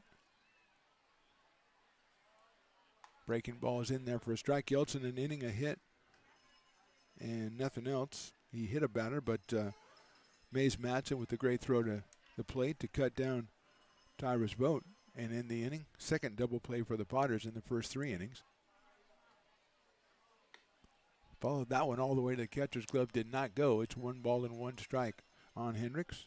Zach Altamura and then John Bullock to follow for the West Coast Kings, currently ahead in this one 3-2. Medford and Humboldt have moved to the 5th with the Rogues on top 5-4. Up in Humboldt. That one is a little bit too high from Joey, so it's 2-1. Great crowd out here for Fan Appreciation Night. The Daniel Susac cards have been passed out. The autographed ones have been noted. The game-worn jersey has been awarded, and now it's just reverse happy hour. $4 off beer and wine for the rest of the game until like the 7th or 8th or whatever. Grounded down the third base line. It's a fair ball. Guanzon has it. Strong throw, and what a play. And Eli Garcia was talking about Ian before the game, saying he's got as many hits with his glove as with his bat. And that was one of them right there, as that could have easily been trouble off the bat of Caleb Hendricks, but he is out for the first out here in the 4th. And Zach Altamura, who had an RBI double his first time up, will be the hitter. His 9th RBI of the season for Zach out of New Mexico Junior College. Big right-handed hitter against Garrienti, and he takes high for a ball. So Potter's pulling up some web gems. They had a 3-6-3 double play. They had a fly out to center and throw the guy out the plate double play. Ian with a fine play right there. 1-0 now on Zach Altamura. He's a sharply in the hole, base hit left field. So he's swinging a hot bat today with a double and a single. 6th hit for the West Coast Kings will bring up John Bullock, who grounded out to short, got an RBI ground out back in the 2nd inning. I believe he's the Dueling Dogs batter, but there's so much going on with beer now, I hardly think it's even worth it. Because if it's $4 off and it's 50% off Dueling Dogs, can you work it to being $6 off or $8? You see what I'm saying, Luke? Mathematically, can you come out? I just think he should strike out and we'll figure it out. And it's nothing against John Bullock. He just finds himself in a difficult position. Takes outside for a ball. Does have an RBI today, his 4th of the season, out of the College of Marin. Playing over at first base for the West Coast Kings, who lead this one 3-2. Swinging the hot bat so far here in the first 3+ innings. That's outside from Joey. 2-0.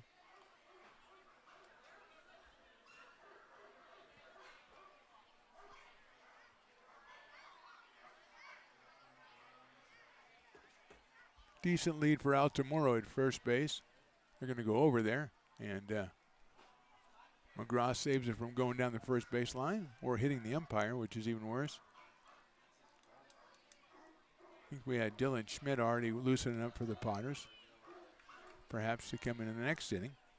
Here's Garrienti with the 2-ball, no-strike count on Bullock.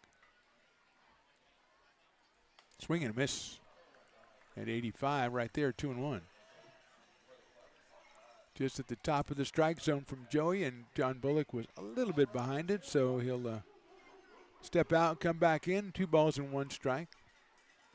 Altamura, decent lead, not huge at first base.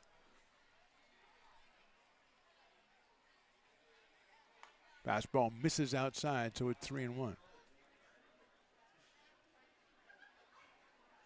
Potters pitchers do not have a strikeout or a walk through the first 3 innings. They have hit 1.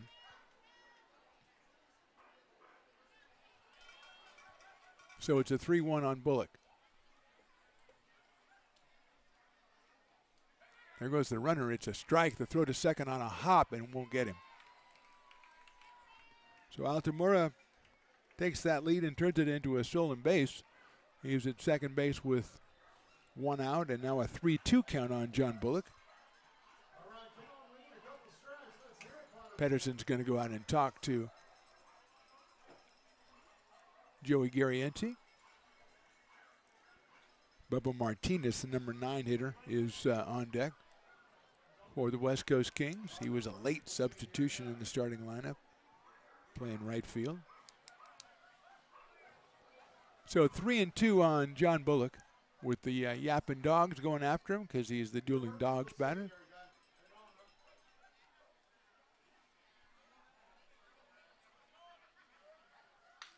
Out to shortstop. Miller stays down on it. He's got it to go to first. He'll get him. Moving to third is Altamora, but now it's 2 outs. And here's Bubba Martinez, who flied to center his first time up. So he is 0 for 1, hitting .417 on the summer. Bubba is out of Simpson College up in Reading. Right-handed hitting right fielder. Potter's looking for the shutdown inning after they came up with 2 in their half of the third to shrink the lead from 3-0 to 3-2. And now they've got a runner at third in Altamura and 2 outs in the top of the fourth. Garrienti throws the slider, misses outside. Martinez stayed away, 1-0.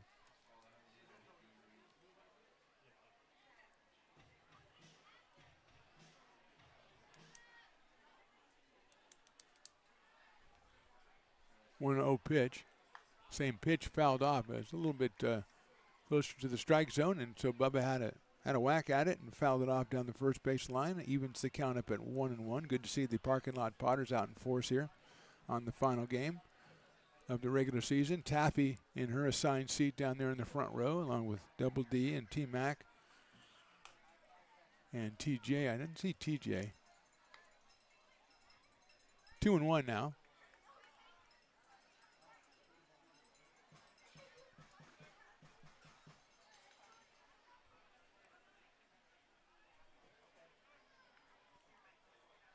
Outfield straight away, pretty deep for Bubba Martinez, who flied to center his first time up.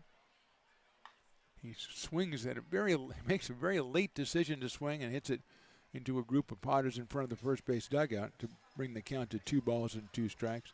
I don't know, that was a thought process that something in his brain was yelling at him to swing, but it didn't get through till late. So 2-2.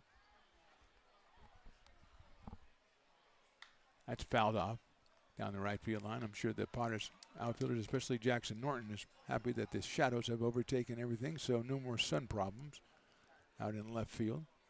It's been brutal the last week or so. Potters lost a pop fly at second base today in the first inning, resulting ultimately in a run for the Kings. Breaking ball is hit high in the air to left field. Norton has room. Now he's going to come in a little bit, and he'll make the catch. So Garrienti shuts down the Kings in the fourth. We go to the bottom of the fourth. It's West Coast 3, Lincoln 2. Buy a personalized brick for you, your loved ones, or your business, and show everyone your commitment to Lincoln baseball. Framed and engraved by our own Lincoln High Ag program students, your brick will be featured on unique movable brick walls. Find your name in the stadium entrance for the 2024 and 2025 seasons. Then visit your brick in its permanent home inside the stadium. Bricks can be purchased here for $250. Get it now at friendsofmcbean.org. I'm Bill Spear, North Valley president of Five Star Bank. In a time when business can feel so uncertain, we're here for you every step of the way. I know they have a lot of bells and whistles within their bank, but just the relationship piece here locally on the business side is huge for us. Five Star treats us like we're number one. They're right there with suggestions, with help. So I have to bank with people that have our mission in mind. We're Five Star Bank. How can we help you? Hi, Bill Evans, president of the Placer County Association of Realtors. We're in the store, our conference facilities, an amazing team help us keep together an amazing organization, and we thank them all. This organization can't do what it does and can't run the way it runs without the help of so many members volunteering their time. The success of the Placer County Association of Realtors is largely dependent on our active volunteer members to help our organization and industry. The work of our committees greatly impacts our ability to champion efforts across the board and giving back to the Placer County community wherever we can. Like all service organizations, I wanted to serve, and getting involved with Bottom of inning number 4, Kings 3, Potters 2. Declan Casey back out on the mound for the West Coast Kings. He'll face 7, 8, and 9 for the Potters. Perrin Bland, Kyle Pedersen, Mays Madsen. Right back up the middle. Oh, what a play. Caught it between the legs, a little nutmeg action. And Casey has a very, very showy play right there as the ball was hit right back up the middle. He put the glove down between the legs with his back to the plate and just made the play for the first out. And here's Kyle Pedersen. Bland had singled his first time up. That one might have gotten through had it gotten past the pitcher. Kyle struck out back in the second inning. He'll take that one for a ball. 1-0, it's a little bit too low. Kyle at 213 out of Roseville, California. Swings at that one, and it's fouled off back to the screen to our left. 1-1. Casey with a little more height on that one, and Kyle found it to his liking, but fouled it off. Mays Madsen in the on-deck circle. Kyle rips one to the first baseman, short-hopped by Bullock. He'll make the play himself. So 2 outs and nobody on, and Mays Madsen, who hit the ball deep to left field his first time up where it was caught by Miyamoto. So he is 0 for 1. Out of St. George, Utah, and Utah Tech University, Mr. Mays Madsen. Out in center field for the Lincoln Potters tonight. Trying to turn the order over and get Ethan Groves to the plate here. Mays takes a fastball high and outside at 88 from Casey.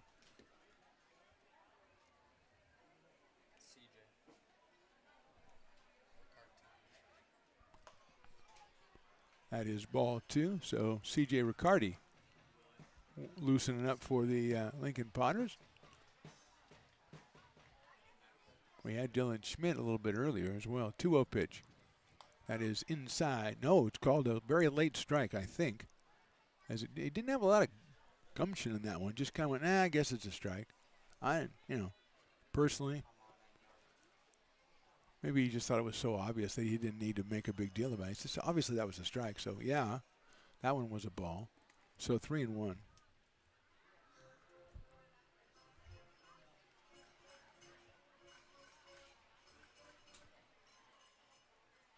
That's inside for ball 4. And Madsen will go down to first base with the base on balls. I think that's the first one issued by Casey. Yes, the second one. Jackson Norton walked back in the third inning. So Madsen's at first with 2 outs. Ethan Groves, who's a 1 for 2 and scored a run tonight. See if Mays decides he might want to try to get himself in more advantageous position, which would be second base, is my point. Although Altamoro is playing very close to second against the left-hand hitting Groves. Porter straight up at second base. Ethan takes a strike on the inside corner. At the knees, 0-1 on Ethan Groves. Comes in at 349 with 12 runs batted in and 29 runs scored. Make that 30 runs scored now. He takes that high and outside. So as he said to us after the game Tuesday night, he says, I'm just a junior college guy out here with these D1 guys. Well, that's how you're getting better, and I think he's actually doing that before our eyes this summer. 30 runs scored and a 349 average. 1-1, big breaking ball misses outside, so it's 2-1. Ian Guanzon in the on-deck circle for the Potters. He's also 1 for 2 tonight. Madsen, not a big lead over at first base. Actually a short lead at first base. Ethan rips it to right field for a base hit. Madsen round in second. He's going to have to stop there as that ball got to the right fielder quickly to throw a little offline from Martinez, but it didn't matter. It got there so quickly. Nothing really that Mays could do. He is held up at second, and rightfully so. Second hit of the game for Ethan Groves, and it'll bring up Ian Guanzon. Ian struck out in the first, then ripped a single in the third. Scored a run as well in that inning. 373. And it's his third time seeing Declan Casey. We do have activity in the pen for the West Coast Kings as they're moving from one mound to another. Got a left-hander working out there.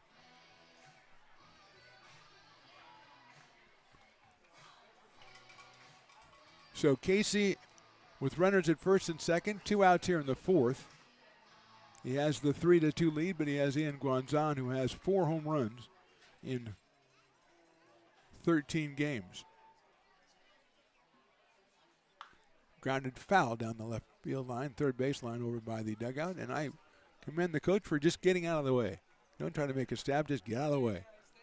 Nothing good can happen. 0-1 on Ian.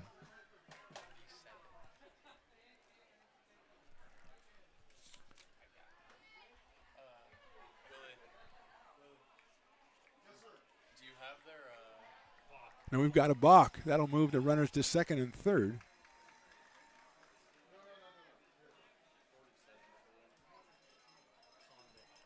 So second and third, 0-1 still on Ian. Groves with good speed at second. Same with Madsen at third.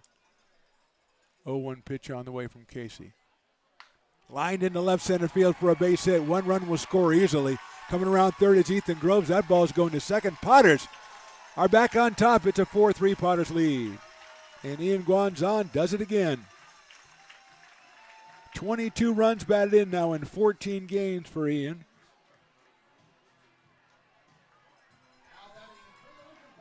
And the Potters lead it 4-3.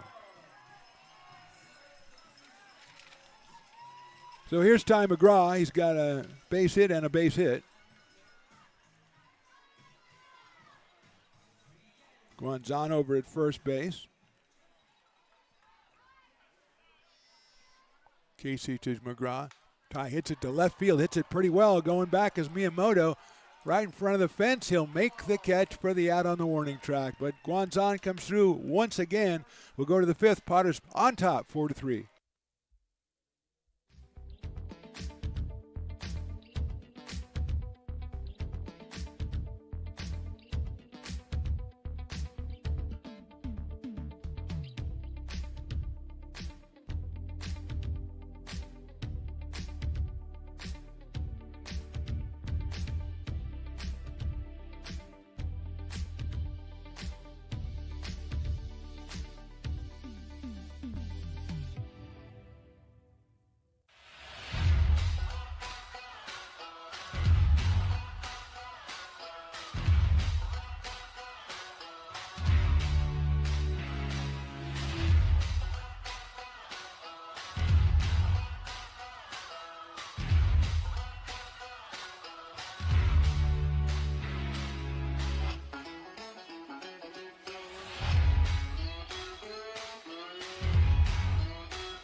Fans want to keep restoring and renovating historic McBean Stadium? Now you can become a member of Friends of McBean. Annual membership start at $50. Become a member now at friendsofmcbean.org.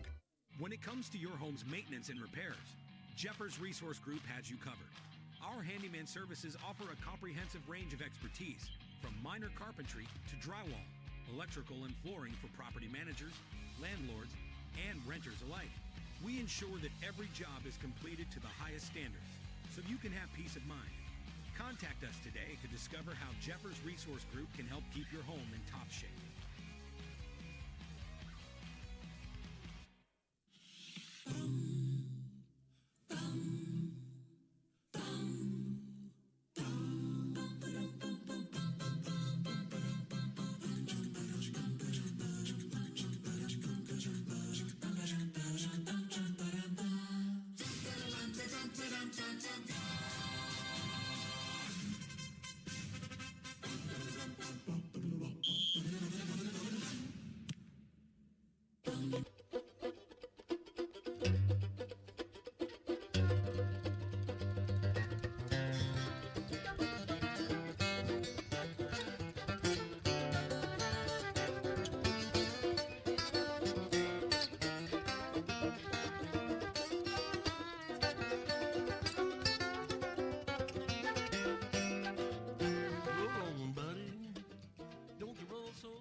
Top of the fifth, Blake Porter is the hitter, the first batter in the Farmers fifth, so if he makes an out, it's half off on Farmers down at the old Brick and Barrel Bar, Backyard Bar and Grill.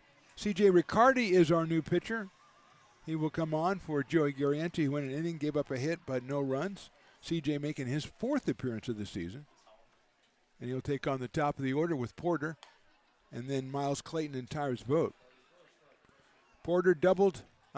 Sun-aided double back in the first innings, later scored and grounded to third in the second, so Blake is 1 for 2 out of USF. Swings and misses at that offering from C.J. Riccardi. C.J. out of Orangevale, California, and Harding University.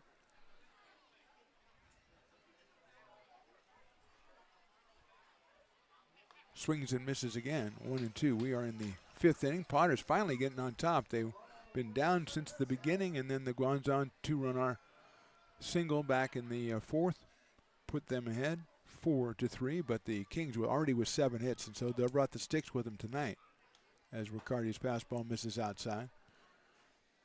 They have 7 hits in 4 innings, so they're looking to swing the bat. Porter has one of those hits. He's up here for the third time, playing second base for West Coast. CJ working from the windup. Misses outside, 3 and 2.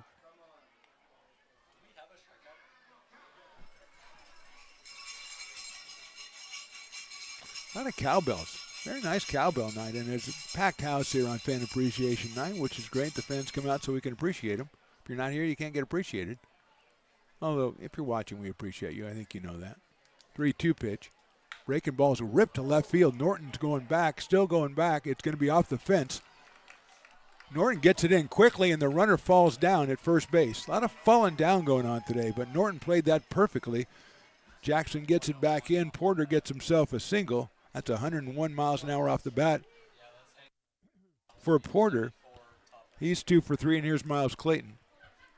Now, just because he made it to first doesn't mean he can't be forced out or something, so it still would get half off on Farmers, but Porter delivering a line drive to left field on that one. The 8th hit to our point for the Kings tonight. And here's Clayton, who doesn't have one yet. He's grounded to the pitcher and grounded to shortstop. Miles out of Santa Rosa Junior College, hitting .218, but does have 4 home runs. He rips one down the right field line. Dobson on the move, still on the move. He can't get there, and it's a foul ball. So Brady was all over it down the right field line. It ends up being a foul ball. And Clayton will have to come back, so will Blake Porter.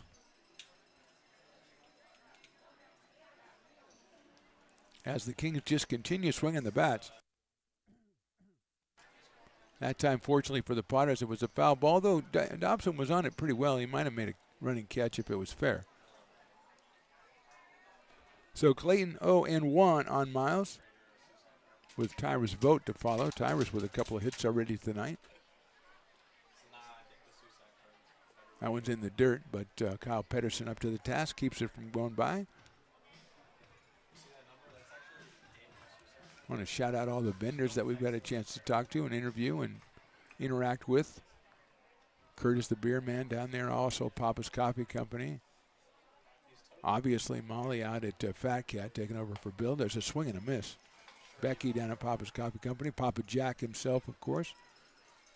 Saboris, we just give them a nod. They've just been great to us all season long, especially Willie Preston, I noticed. They really like Willie Preston, and they have been just fantastic.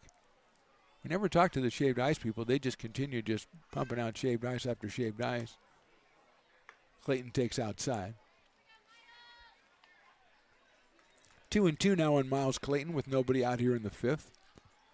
Potters 4 and the Kings 3. Potters with Scott, Yeltsin, Garrienti, and now C.J. Riccardi.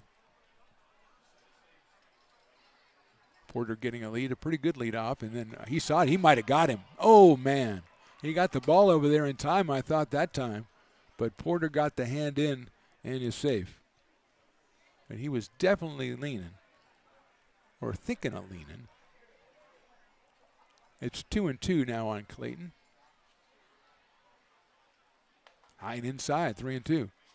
So thinking a little bit about the base runner, I think, and Riccardi is now 3-2 on Clayton.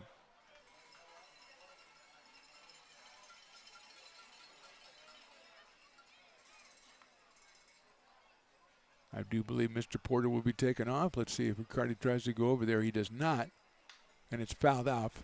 A breaking ball that Clayton spoils out over the grassy knoll on the walkway there, behind the grassy knoll on the way out to the kids' zone, which was hopping tonight. And yes, there is a lot of milling around, which I do like. Shows a very good crowd if you've got a lot of people just walking around, mostly going down the first base line to get beer and then going back. We'll do it again, 3-2. Hitting it high in the air to center field. Madsen's coming in, still coming in. He's going to make the catch. He'll gun it back to first base on a hop. Oh, off the glove at first base of Ty McGraw. I think Ty was trying to just do the big stretch thing and just couldn't reach it as Madsen throw just a touch off line. But Clayton is retired on a fly ball to center field. And Porter frantically getting back to first base, and that'll be Tyrus Vogt to the plate. Singled in a run in the first, doubled in the third. So Tyrus a problem today, 2 for 2 out of Sierra College. Comes in at 344 with a home run and now 9 runs batted in. He's got Blake Porter down at first base with 1 out, and Riccardi dealing. The first pitch is popped up right side. It'll get out of play. Breaking ball at 74 from CJ, who comes to us from Orangevale, California. Wearing the orange jerseys. I don't think there's any connection, as there's a left-hander. I think that's Bruno Condit warming up as the throw goes over to first. Number 47, he was up earlier for the West Coast Kings, and he is laboring again down in the bullpen as Casey. They probably got the pitch count up there a little bit for Declan. 0-1 now on Tyrus. Breaking ball, catches the inside corner. 0-2. He does not agree with that assessment. And I've seen a lot of people not agree with the assessments this year, and no one has ever got satisfaction. It's funny how that works. Here's the 0-2 pitch. Lines it to right field. Dobson's going back. He has a beat on it, and he'll make the catch right in front of the fence. So Vogt hit it well, but right at Brady Dobson and right for the second out in the inning, and it'll bring up Jimmy McNiven, who was hit into a double play and been hit by a pitch. Neither one a particularly pleasant experience, I'm sure, for Jimmy, but he is back up here to try it again. Comes in with an even .300 batting average and a pair of home runs. Slightly open stance from the right side. The right-handed hitter against C.J. Riccardi. Porter. Here's a foul ball off a breaking pitch. Saw Porter going earlier. I wouldn't be surprised if with 2 outs he tries to get himself in scoring position for McNiven here. As Jimmy fouls that first one off, it's 0-1.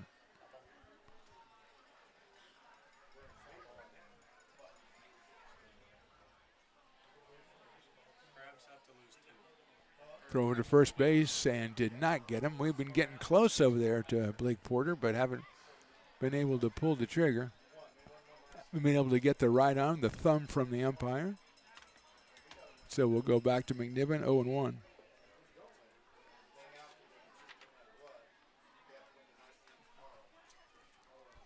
That one not quite so close. So we'll get some more cowbells going here in the top of the 5th inning. There's still, if Porter were to be forced out or thrown out stealing or something, that still would activate the Farmers' 5th inning and be 50% off. So that's something to think about, ump. Point around, strike 2. Nice breaking pitch from CJ. 0-2 now on Jimmy McNiven with Wyatt Miyamoto to follow. Potters up 4-3. We are in the 5th inning from McBean Stadium. Perfect night for baseball. Swing and a miss. Nice job by C.J. Riccardi.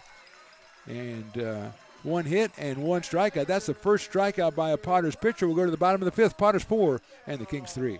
American River College is a top-tier community college sports program that provides student athletes with the opportunity to thrive both athletically and academically. ARC Athletics is currently ranked 5th in the state and 2nd in Northern California. With over 19 sports programs, our athletes compete with the region's best athletes. Our diverse and dedicated coaching staff helps athletes develop the skills necessary to compete at the next level.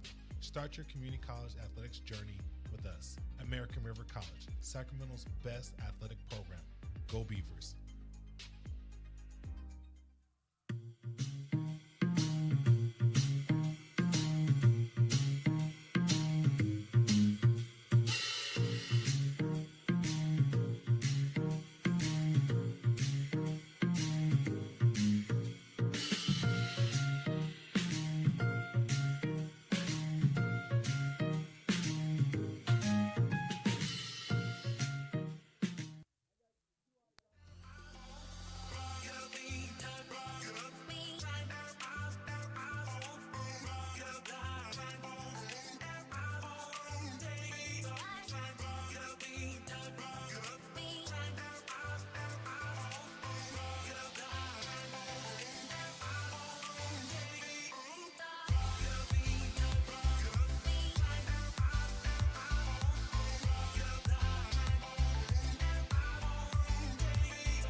Bottom of the fifth, Declan Casey back out on the mound for the West Coast Kings. He'll face Shane Miller, who will take a ball.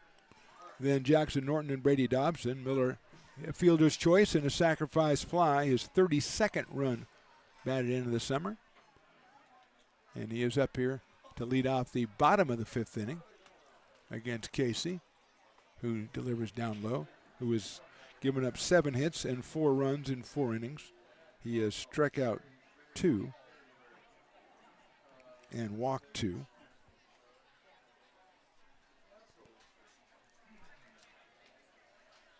Casey is out of Chabot College, the Gladiators, which excited Luke Statwalker. There's a broken back ground ball up the middle, and that'll get into center field for a base hit. And he's got part of the bat in his hand, part of the bat on the field, and part of the bat went flying over the on-deck circle. So Shane sacrifices some wood, but gets himself a base hit, his first of the night, the Potters' 8th. And here is Jackson Norton, who has flied to center and walked. The hero of 48 hours ago, as he had a 2-run home run to walk off the Solano Mudcats. As the Potters are trying to finish the season strong, they were at 8-8 when they came back from Medford. That was on July the 9th. And since then, they've lost just 1 game and are trying to go to 16-9 with a win tonight. Here's Norton. Jackson takes a fastball and is called a strike. Probably because it was in the strike zone. 0-1. 85 from Casey. We had Bruno Condit up a couple of times. Nobody warming up now for the Kings. Jackson fouls that one down the right field line. Another fastball from Casey. And it's quickly 0-2 on Jackson Norton out of Sacramento. 276 on the year, 20 runs batted in, and 3 home runs, with the third one being extra special. Throw over to first base, and Miller is back. Miller over 400 since joining the Potters, and a slow start, and just a whirlwind since then. Jackson takes high and inside. I think he thought that was going to break, and so did I, and it didn't. It stayed inside, so it's 1-2. Brady Dobson to follow. We're in the bottom of the fifth. Potters with basically got to win this one tonight because you don't know what's going on with Medford and Humboldt. Right now it's the Rogues on top. That's a ground ball. That's a foul ball. Rogues on top up in Humboldt 6-4. They've moved into the bottom of the 6th inning. Now if the Rogues win both games, well, then they're gonna go to the playoffs. But if they lose one of the next 2, and the Potters win tonight, the Potters will be hosting Game 1 on Wednesday at 6:35.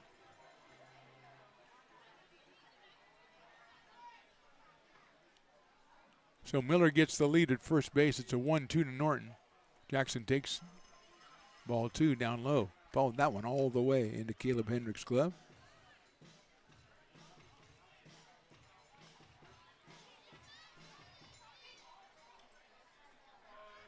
So it's 2-2.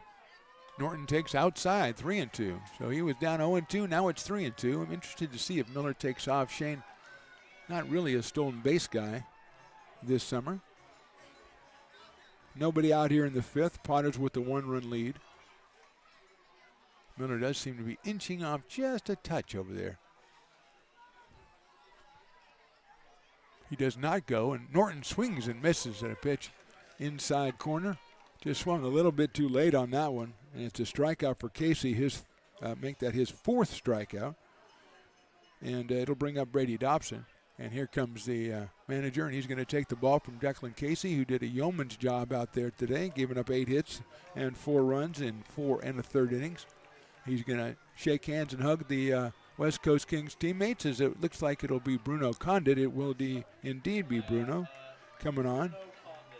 So Casey goes 4 1/3, and we're going to take a short break as Bruno warms it up. We are in the bottom of the 5th inning. The Potters are up by 1.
Hey, baseball fans, you may have noticed our scoreboard goes out from time to time. You can help us get a new one. Give $20 and get a chance at winning 2 tickets to some of the region's biggest events, like the Outlaw Festival with Willie Nelson, Bob Dylan, and John Mellencamp, a Sacramento Kings game, or Ringling Brothers Circus. All proceeds benefit the Big Swing Capital Campaign. You can buy now at friendsofmcbean.org.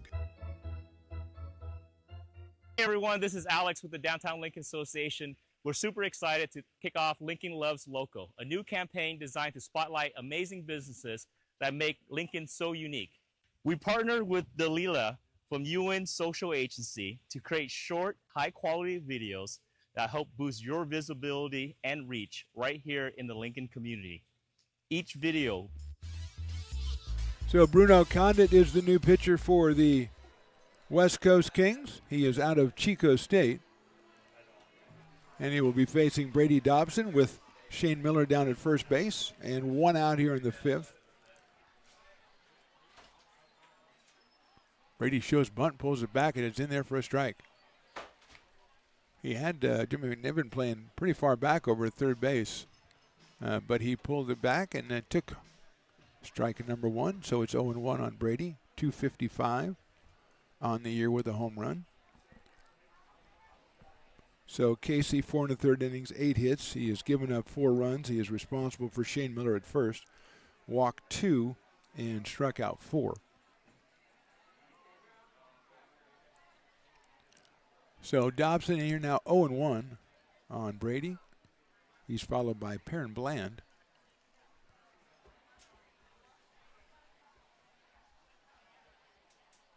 Swing and a miss.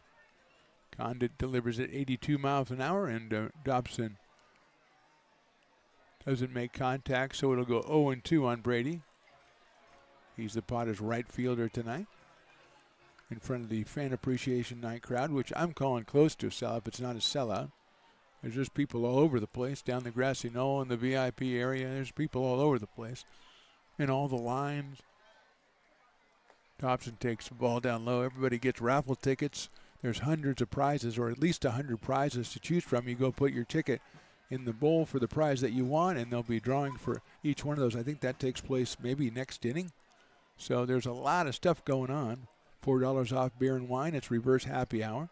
We had the Daniel Susac cards already given away. That was a big deal.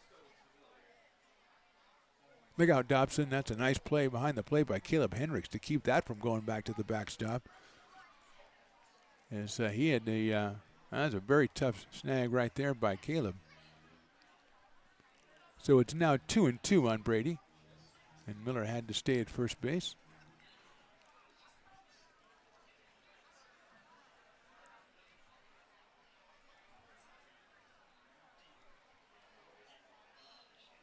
Two-two pitch.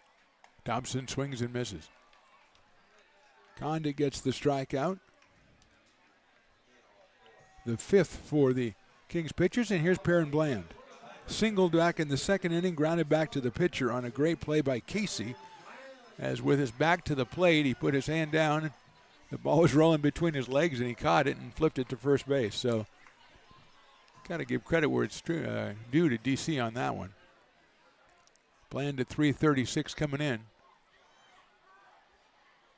It's a chopper over the pitcher to shortstop, and it's going to be off the glove of the shortstop. It's an infield single for Perrin Bland.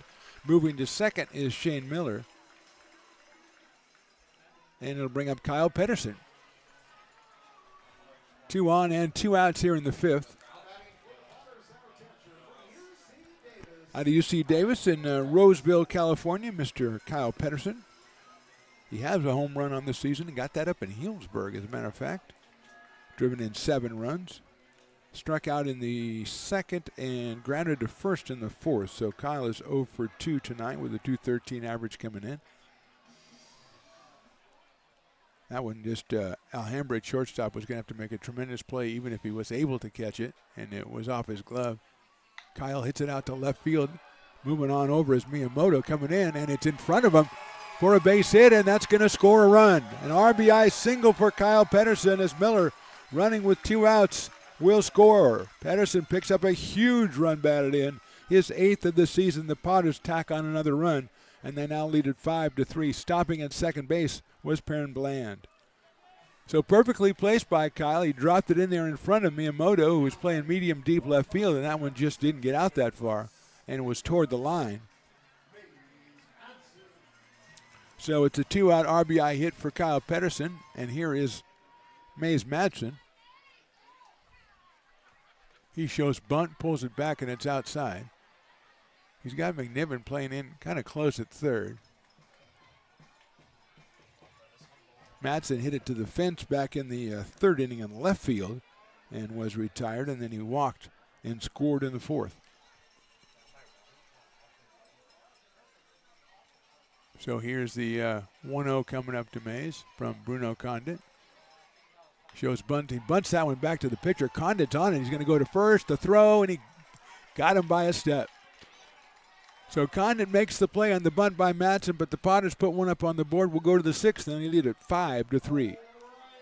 Lincoln provides all the charm of a small town, yet still provides access to excellent local medical care. At Lincoln Urgent Care, you can find expert services and a compassionate staff available 7 days a week.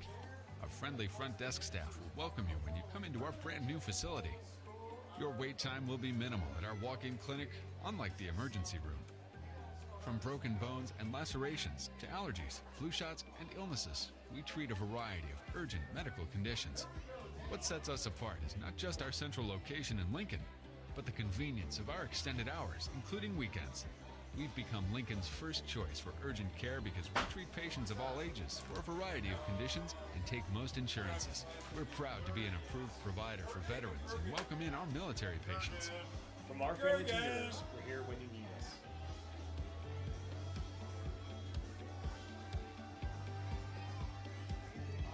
I can't believe anybody in who's doing good.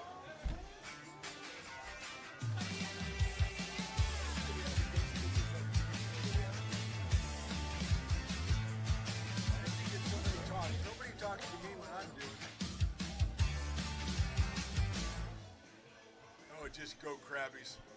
Hey, Potters fans, want to keep restoring and renovating historic McBean Stadium? Now you can become a member of Friends of McBean. Annual membership start at $50. Become a member now at friendsofmcbean.org. Get down. This job is the Esplanade Turkey Creek phases. Dude, you're so slow. God, he's slow. Our scope work for this project is That guy was so slow. trench and all the top siding included here. We're putting in sewer pipe panels. We're not doing services yet. We go through and do all the main line, and then we come back and do all the services. I would say this project right here, the one we're working on, is probably about a 2-month project. It's very costly to the developer, so meeting the schedule is very important. More important than most projects. It's got a lot of groundwater, so we've got an extensive groundwater pump system in place. It's just cool to be a part of the built environment and know that for the next 100 years that people are going to use and enjoy what we've created here today.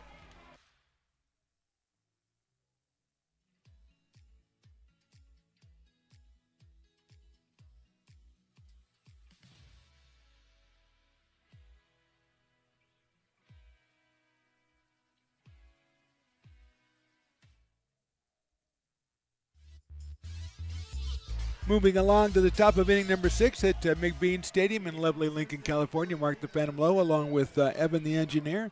It's Wyatt Miyamoto and then Caleb Hendricks and Zach Altamora against the new pitcher, the right-hander Jacob Gergen out of University of New Mexico, making his 14th appearance of the season.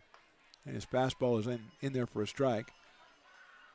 No wins, no losses, 16 2/3 innings. He struck out 19. He's given up 19 hits and 5 earned runs with 7 walks for an ERA of 2.7. That one's lined into left field for a base hit. So Miyamoto, who doubled and flied to center, has himself a single. And again, the Kings, with now 9 hits on the game, have a runner at first with nobody out, and Caleb Hendricks, who is singled and grounded to third, coming to the plate.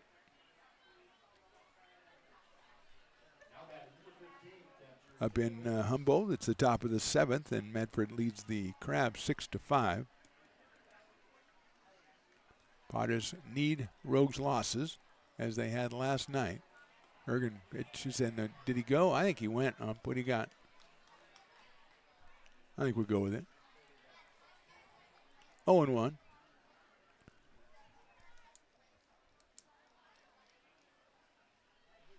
Caleb out of Modesto Junior College, and there's the pitch. It's a strike. 0-2. Right at the knees right there from Jacob Gergen, who is out of Albuquerque, New Mexico, and the University of New Mexico.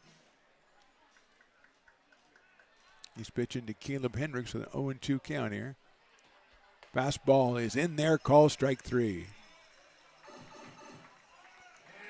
Gergen gets the Potters' second strikeout of the day, or the evening, and I'll bring up Zach Altamora, who's got a couple of hits himself. He's doubled and a run back in the second, singled in the 4th. So Zach is 2 for 2, came in at 196 and has not been swinging the bat like he came in at 196. He is up here. Potters on top 5-3, and Gergen's first pitch is low and outside. Altamora followed by John Bullock, who is the first baseman. Zach is playing shortstop. He's also played first base and I think some outfield in the games. We played the West Coast Kings. This is the 5th time this month, so we got a little familiar with him. That one's in the dirt, blocked by Pedersen.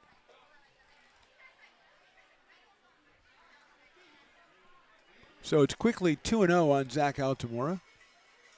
Gergen, the 5th pitcher. Dylan Scott won the first 2, then single innings from Yeltsin, Garrienti, Riccardi, and now Jacob Gergen. And he's outside, and that one will get away. It's a wild pitch. It will allow Miyamoto to get down to second base. And it is now a 3-0 count on Zach Altamora.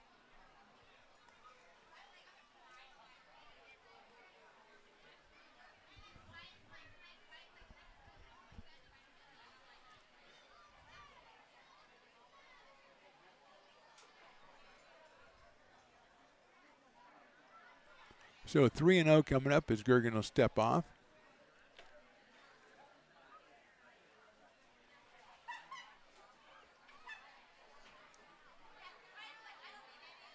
And that misses outside.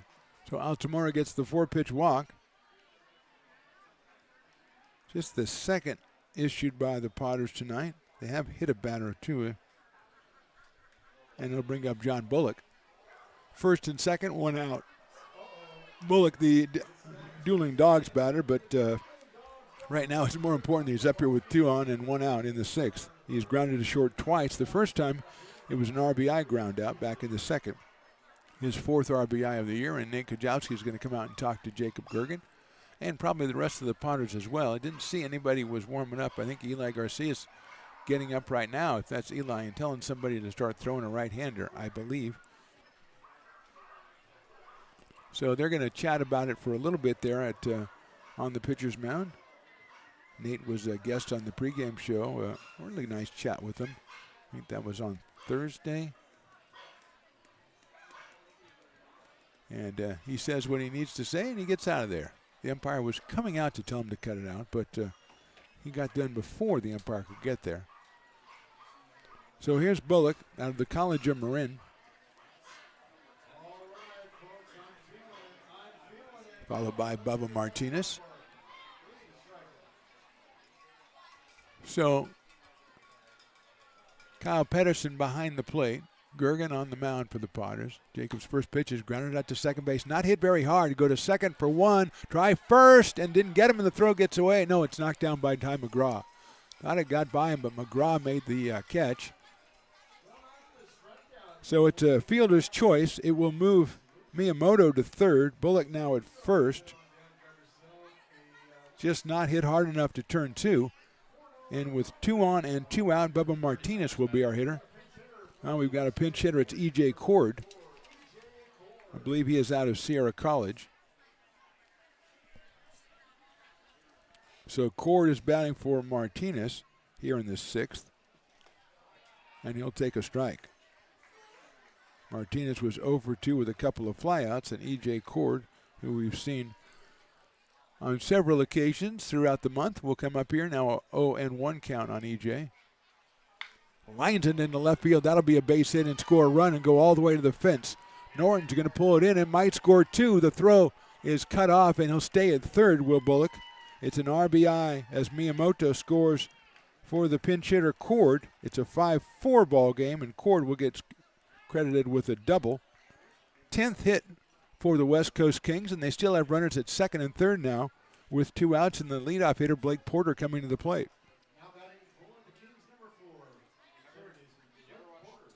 So Bullock at third. Miyamoto scores. And now Porter, who is doubled, grounded to third and singled.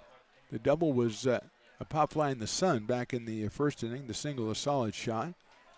So Blake with 5 home runs and 13 runs batted in.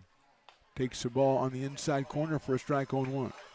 Porter from USF, 277 on the season. He is playing second base tonight for West Coast, as the Pesky Kings are back within 1, and they're threatening to put more up on the board here in the 6th.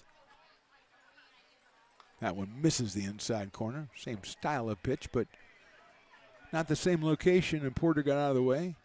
Miles Clayton on the on-deck circle. Potter's focused now on Blake Porter here.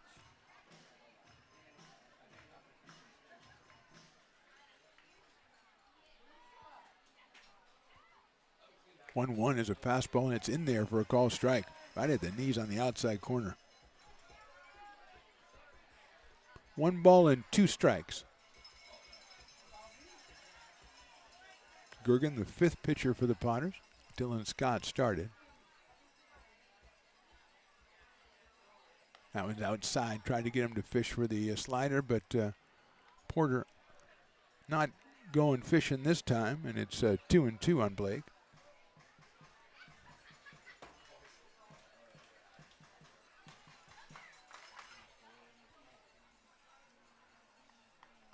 Coming at him 2-2.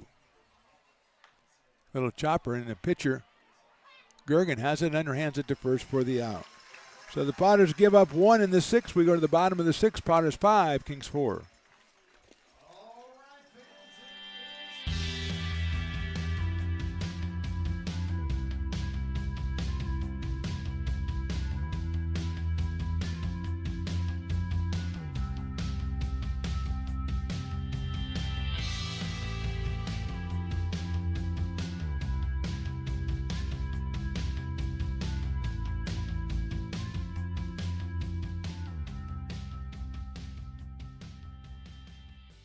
Lincoln Potters Baseball. Placer County's best-kept secret is back for another exciting summer at historic McBean Stadiums. Loaded with fun for the whole family, local beer, wine, and eats. Fireworks, giveaways, theme nights, kids zone, and more.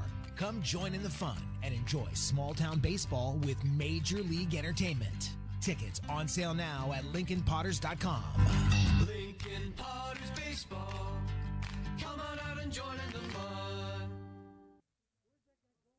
Buy a personalized brick for you, your loved ones, or your business, and show everyone your commitment to Lincoln baseball. Framed and engraved by our own Lincoln High Ag program students, your brick will be featured on unique movable brick walls. Find your name in the stadium entrance for the 2024 and 2025 seasons. Then visit your brick in its permanent home inside the stadium. Bricks can be purchased here for $250. Get it now at friendsofmcbean.org. I'm Bill Spear, North Valley president of Five Star Bank. In a time when business can feel so uncertain, we're here for you every step.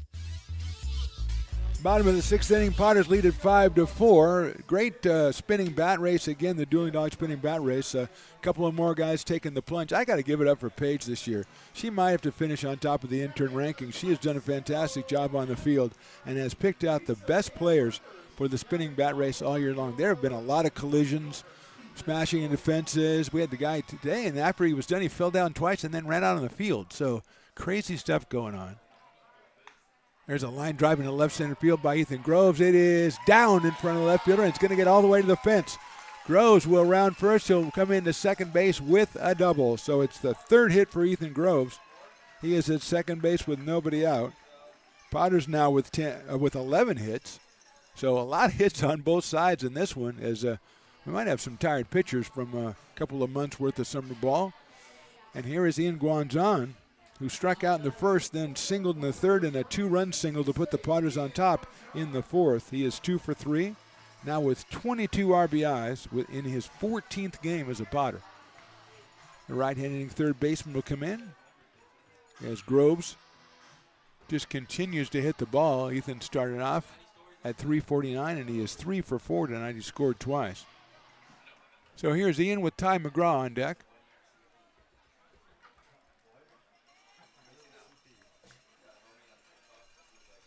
Activity in both bullpens.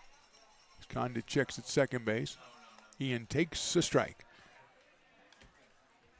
0-1. Potters have another right-hander going, and the Kings also with a right-hander in their pen. As we're in the bottom of the sixth inning, a one-run game, Potters 5 and the Kings 4. Groves out on second. He's got Porter right there. Now Porter will go back to his spot. And bunting down the first baseline is Guanzon.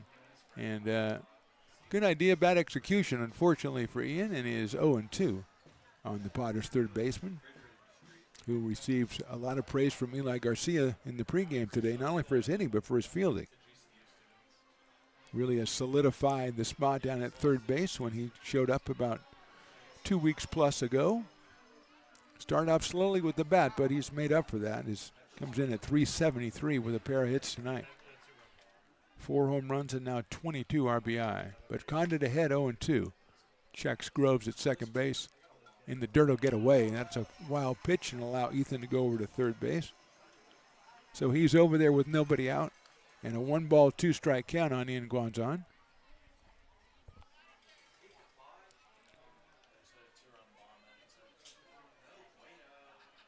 Medford now up on Humboldt, 8-5 in the top of the seventh up in Humboldt.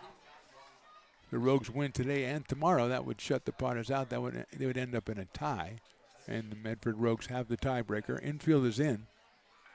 Ian hits it high to left field and hits it well. Miyamoto goes back. He's going to have room, make the catch, but that'll be a sacrifice fly. Here comes Ethan Groves standing up, and the Potters lead at 6-4.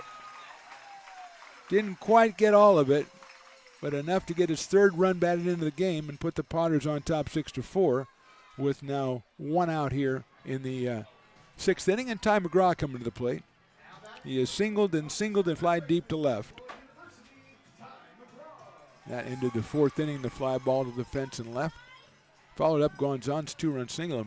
Thought it was going to be a home run, but just Just not far enough, and Miyamoto with the catch, and he is up here against Condit with the bases empty and 1 out. And he check swing, and it's outside.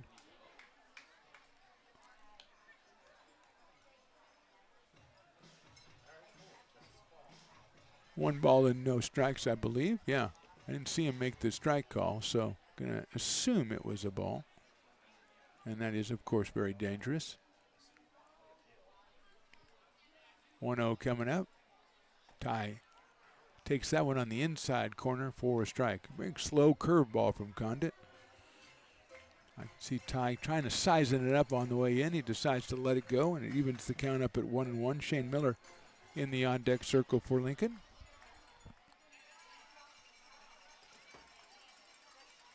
And the fastball misses low, so it's 2-1 on Ty.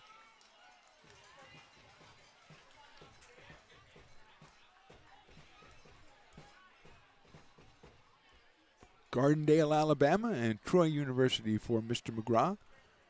Another fantastic season as a Potter. Fouls that one off. That's that big breaking ball again. Slow breaking ball. It's 2-2. Eli Garcia comparing him to Daniel Susak as a Potter, which is about as high as you can go. We've had some great Potters over the last 10 years. 10 years. This is the final game of the 10th regular season for the Lincoln Potters. 2-2. Takes that one down low, 3-2. And we've had some great names all the way back to the first season. Isaiah Garcia got it started off. Will Law and Austin Swift and Joe Sterick and Derek Molina. Coming forward, Lincoln products like Charles Middleton and Eli Garcia himself. Ripped down the first baseline. What a play at first base by Bullock. John Bullock reaches over. I don't even know if it was a fair ball, but he made the catch. 110 miles an hour off the bat from Ty McGraw, and it's just a loud second out.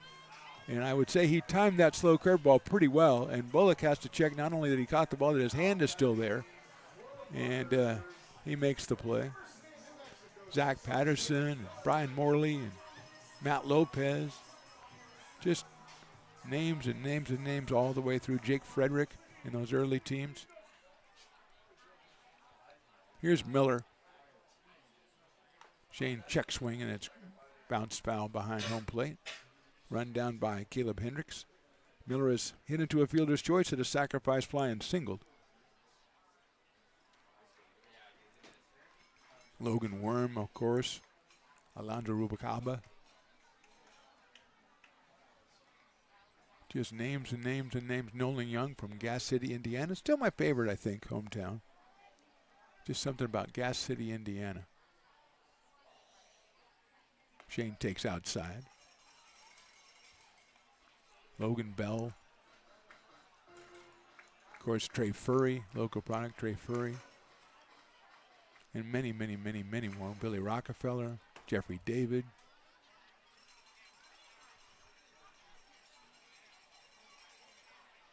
Miller takes, and that's in there for a strike.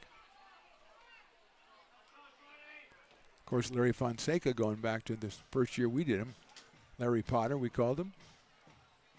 Out of Sierra College. Originally coming out of San Francisco. 1-2 to Shane.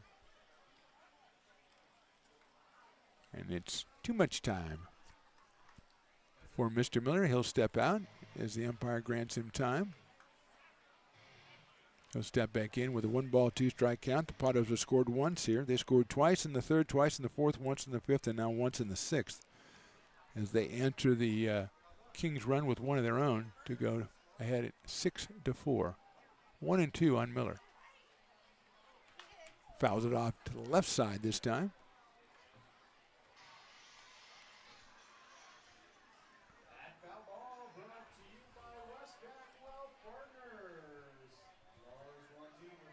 Jackson Norton waiting in case he gets a chance this inning as Miller with the 1-ball, 2-strike count waits Condit's next offering. Swings and misses. Pops out of the glove. It's a foul ball. So Miller escaping by the skin of his teeth on that one, as Hendricks couldn't corral it, and Shane will get another chance. And if you want to show him, teach him a lesson, Shane, just hit it over the fence. Just a thought.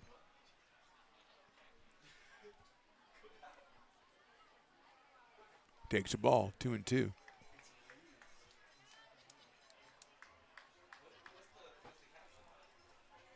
Bruno Condit out of Chico State University. The second pitcher, Declan Casey, went the first 4 and a third.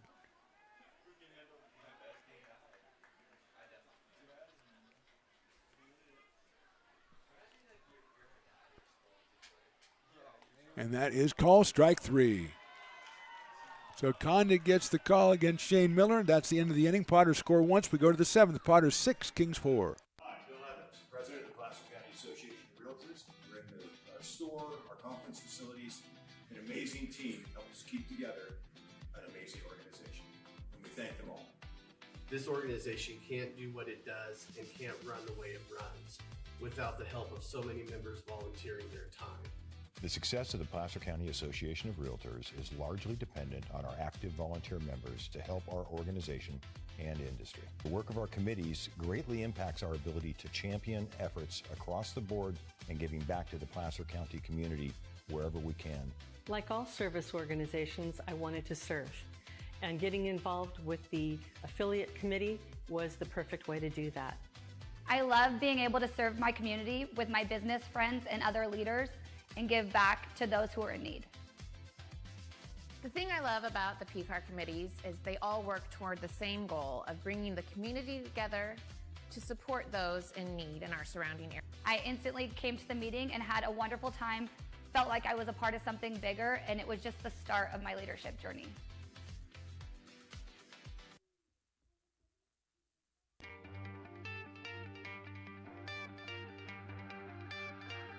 Gooseport Public House.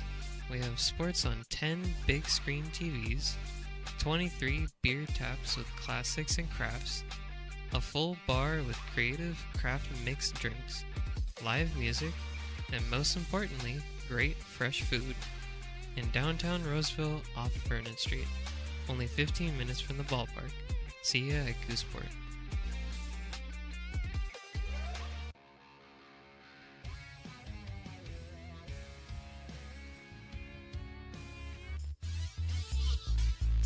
Top of inning number 7. It'll be Miles Clayton leading it off for the Kings. He'll go up against the right-hander Alex Krasno, making his 11th appearance out of UC Davis. He has thrown for 12 innings, struck out 15, and given up 1 earned run. He has walked 8, has Alex. And he's going to face Miles Clayton, and he hits Miles Clayton in the leg. Right off the bat. Second hit batter for the Potters today. Actually, make that, second hit batter.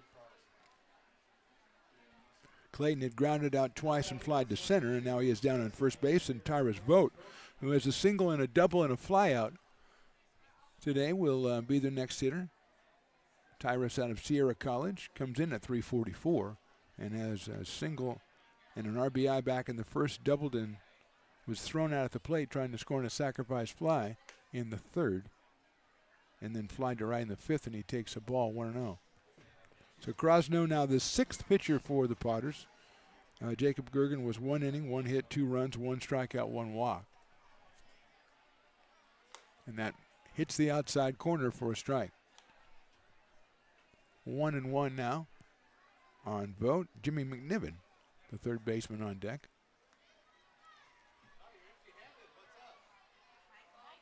Fastball gets away a little bit, but picked up by Pedersen, and it's called ball 2, as it is too low. Krasno right around 92 miles an hour, which is about where he's been living all summer long.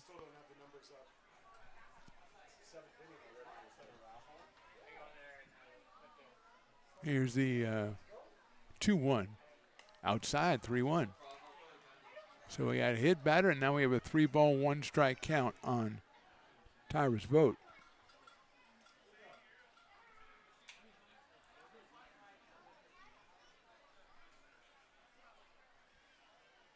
And that's ball 4. So a hit batter and a base on balls, puts 2 on with nobody out and brings up Jimmy McNiven. He's into a double play, been hit by a pitch and struck out.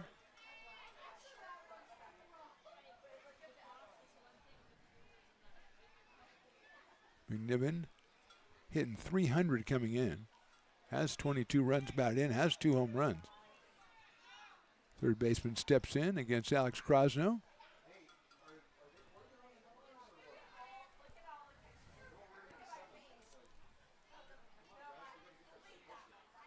Outside, ball 1. Potter's starting to get somebody limbered up as Kyle Pedersen's going to go on to talk to Alex Krasno. A run in the first, 2 in the second, then 1 in the 6th for the West Coast Kings. They have 10 hits on the day and have the beneficiary of a hit batter and a walk here in the 7th inning to put 2 on. McNiven is followed by Miyamoto, who's got a couple of base hits, and then Hendricks. So Pedersen has said his piece. He'll be back behind the dish.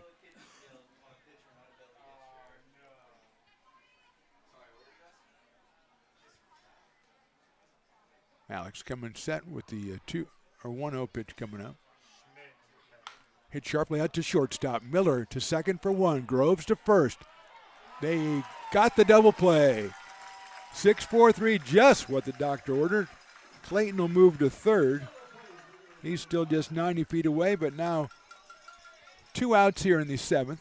And he'll bring up Miyamoto, who's been on fire with the bat. He doubled and scored in the 2nd, fly deep to center in the 3rd, and then singled and scored in the 6th. So Wyatt, who came in at 271, has been swinging a hot bat here.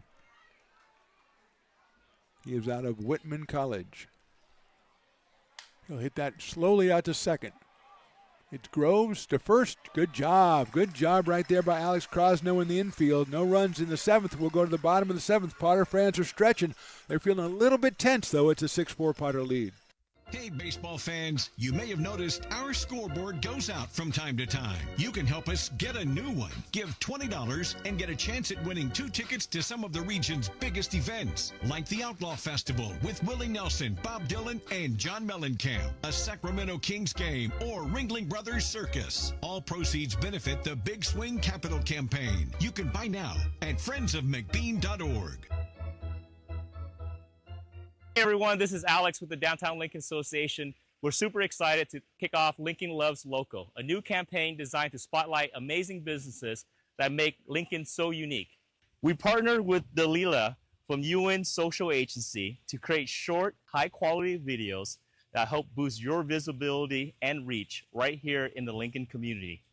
Each video will be shared on DLA's social media and newsletter, making it easy for locals to discover and support your business. So let's celebrate what makes Lincoln special together. Hey, Potters fans, want to keep restoring and renovating historic McBean Stadium? Now you can become a member of Friends of McBean. Annual membership start at $50. Become a member now at friendsofmcbean.org. This job is the Esplanade at Turkey Creek phases 4 and 5. Our scope of work for this project is full scope, so we've got all the underground, all the joint trench, and all the topside included with it. We're putting in sewer pipe, manholes. We're not doing services yet. We go through and do all the main line, and then we come back and do all the services after that. I would say this project right here, the one we're working on, is probably about a 2-month project. It's very costly to the developer, so beating the schedule is very important, more important than most projects. It's got a lot of groundwater, so we've got an extensive groundwater pump system in place. It's just cool to be a part of the built environment and know that for the next 100 years that people are going to use and enjoy what we've created here today.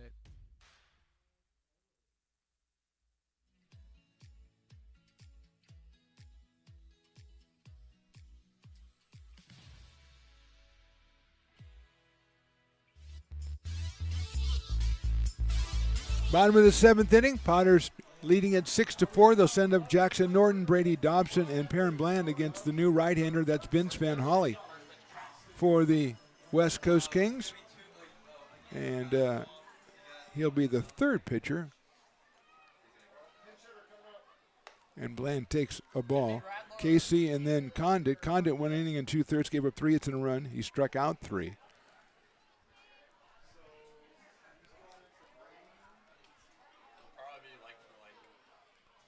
So here's the 1-0 to Perrin. He takes a strike. Bland with Norton has flied to center, walked, and struck out. Got distracted because I think we got a pinch hitter on deck. That one is hit out to second base. And to first goes Porter for the first out in the 7th. So Norton is retired, and I think this is Jimmy Radler.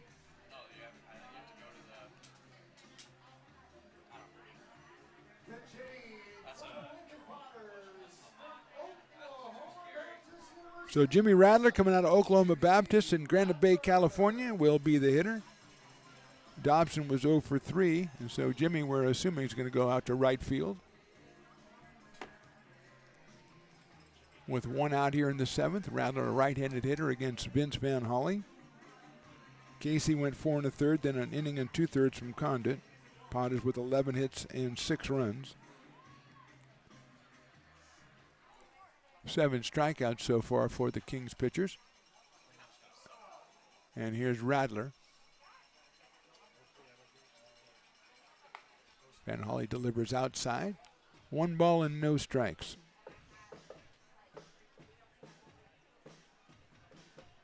Potters with 2 in the 3rd, 2 in the 4th, and single runs in the 5th and the 6th. As they try to stay ahead of the West Coast Kings here in this one. Line drive up the middle, center field, base hit. So Radler delivers the single. 12th hit for the Potters. And with 1 out and 1 on, Perrin Bland will come to the plate. Perrin with a single, a ground out, and another single. So he is 2 for 3 in this one. Coming in at 336 out of Meridian, Mississippi. And what a pleasure to meet his family as they came out earlier in the season. Mayor of Meridian, Mississippi, Percy Bland III.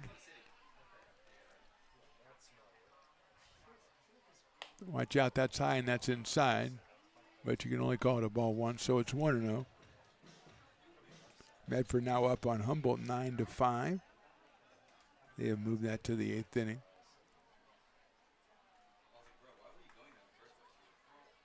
Line down to third base, grabbed by McNiven.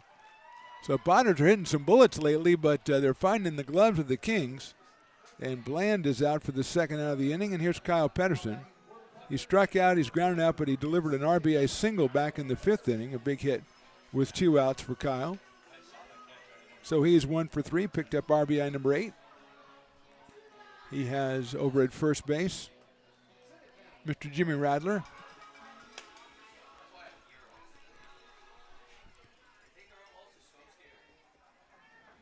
Mays Madsen on deck. Radler a threat to go. He does not go, and the pitch is in there for a strike. 0-1. Kyle out of Roseville, California, and UC Davis. Dropped a base hit down the left field line his last time up. Checks that swing, and that's in the dirt for a ball. 1-1. Oh, okay, it was a call to strike. I thought it was a strike, and then he didn't. This guy sometimes doesn't put that arm up. And the ball was in the dirt, was on the ground. So 0-2. Radler with a good lead. He's going. The pitch is fouled off. It was so far inside that Con said, I got to get that thing off me. Like a guy shooing the bees off, and he fouls that one off on the first base line, and we'll do it again as Radler had a very good jump. But that was not Kyle's number 1 priority at the plate. Got my autographed baseball from the parking lot Potters. I will treasure this and put this in my Potter memorabilia stand at home. I don't know where they got that baseball, though. I'm a little bit suspicious of that. Hit out to short right field. Coming on is Martinez, and it will not be caught. That's a base hit for Pedersen, and moving to third is Jimmy Radler. I think that's probably McCord out in right field, who came on to hit for Martinez. And until I'm told differently, that's where I'm going to go. And here is Mays Madsen. Rattler at third. At first, Pedersen getting his second hit of the night. Dropped one into left, dropped one into right.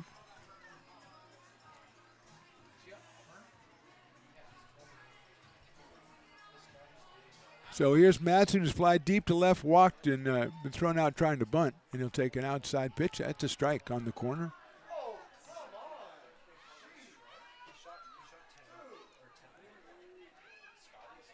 Oh and 1. McNiven even with the bag at third, even with 2 outs. Madsen chops it down to first. Nice play over there by Bullock, and he'll step on the bag for the 3rd out. So Potters put 2 on, don't score anybody. We go to the 8th, they're on top 6-4.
Lincoln Potters Baseball. Placer County's best-kept secret is back for another exciting summer at historic McBean Stadiums. Loaded with fun for the whole family, local beer, wine, and eats. Fireworks, giveaways, theme nights, kids zone, and more. Come join in the fun and enjoy small-town baseball with Major League Entertainment. Tickets on sale now at LincolnPotters.com. Lincoln Potters Baseball. Come on out and join in the fun. Buy a personalized brick for you, your loved ones, or your business, and show everyone your commitment to Lincoln baseball. Framed and engraved by our own Lincoln High Ag program students, your brick will be featured on unique movable brick walls. Find your name in the stadium entrance for the 2024 and 2025 seasons. Then visit your brick in its permanent home inside the stadium. Bricks can be purchased here. Top of the 8th inning, Dawson Raddick on for the Potters to throw this 8th inning. He will face Caleb Hendricks leading it off. Dawson out of Gretna, Nebraska, and Hendricks will chop it slowly, and the first baseman's going to have to come up, flip it to Raddick, and Dawson beats him to first. So Hendricks is retired, 3-1 for the first out. This is Dawson's 19th appearance, 19 2/3 innings, 14 strikeouts, and 8 walks, and a 2.75 ERA. And that'll bring up Zach Altamora, who's got a double and a single and a walk. So he has been a thorn in the side of the Potters tonight. Doubled in a run back in the second, singled in the fourth. Lifts that one down the right field line out of play. Dawson, of course, the submariner from Gretna, Nebraska, and I believe Reinhardt University, which I looked up once, it was the Eagles. The Reinhardt University Eagles. Yes, that's what an Eagle does, Luke. Thank you. Okay. It's getting late. It's getting late in the season. It's getting late in the evening. 0-1. Skied out to short right center field. Groves goes out. Here comes the right fielder, Rattler. Groves makes the catch as it knocks him down to his knees, and Ethan sticks with it for the second out. So 2 outs here in the 8th inning, and that'll bring up John Bullock. The first baseman is grounded out to short twice and then into a fielder's choice. He has an RBI on the day. Back in the 2nd inning, his 4th of the summer. John out of the College of Marin is the first baseman tonight for the West Coast Kings. And Raddick against the left-hand hitting Bullock. And that slice foul down by the grassy knoll. Heads up, grassy knoll. Oh, I think we might have had a catch down. Oh, that ball got through and it rolls all the way down to the walkway, the newly installed walkway.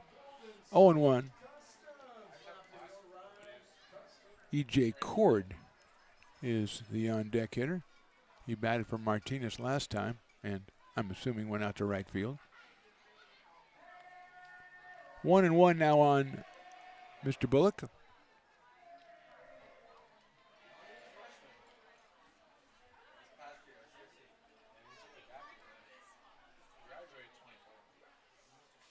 That is in there for a strike, 1-2. John did not agree with that, but it is still 1 ball and 2 strikes. 2 outs here in the top of inning number 8. That's hit out to left field. Norton on the move. Jackson tracks it down and makes the catch. So a good inning for Dawson Raddick, 1, 2, 3. Let's go to the bottom of the 8th. Potter 6, Kings 4. Hi, Bill Evans, President of the Placer County Association of Realtors. We're in the store, our conference facilities, an amazing team help us keep together an amazing organization. And we thank them all. This organization can't do what it does and can't run the way it runs without the help of so many members volunteering their time. The success of the Placer County Association of Realtors is largely dependent on our active volunteer members to help our organization and industry. The work of our committees greatly impacts our ability to champion efforts across the board and giving back to the Placer County community wherever we can. Like all service organizations, I wanted to serve. And getting involved with the affiliate committee was the perfect way to do that. I love being able to serve my community with my business friends and other leaders and give back to those who are in need. The thing I love about the PCAR committees is they all work toward the same goal of bringing the community together to support those in need in our surrounding area. I instantly came to the meeting and had a wonderful time, felt like I was a part of something bigger, and it was just the start of my leadership journey.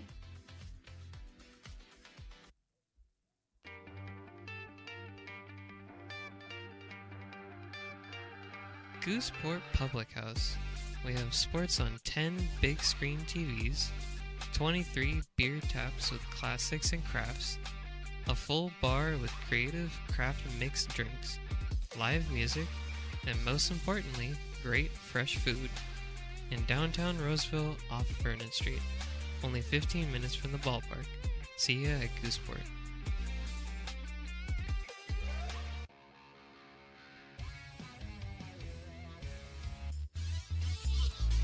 Bottom of the 8th inning, Potter 6, Kings 4. Vince Van Holly back out on the mound for the West Coast Kings. He is the third pitcher after Declan Casey and Bruno Condit. And Ethan Groves, who has 3 hits in 4 trips and has scored 3 runs, will be our batter here in the bottom of the 8th, the leadoff man. First pitch high and inside. He popped out in the first, but then singled and scored in the third, singled and scored in the fourth, and then doubled and scored in the 6th. So 3 hits, 3 runs scored for Ethan, who is .349 coming in out of Sac City College. Swings and fouls it off, very aggressive at the plate, takes that big cut. I think he might want to get that first home run. He has now scored 32 runs on the season, has Ethan Grove. Really picked it up here in this late surge that the Potters have had in the last 2+ weeks since they got back from Medford on the 9th. Hits it down to first base to Bullock, who makes the stab and gets over to first in time for the out.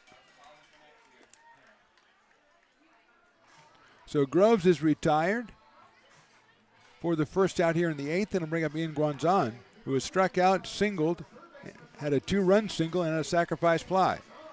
So 2 hits and 3 runs batted in for Ian, who now has 23 runs batted in just 14 games as a Potter.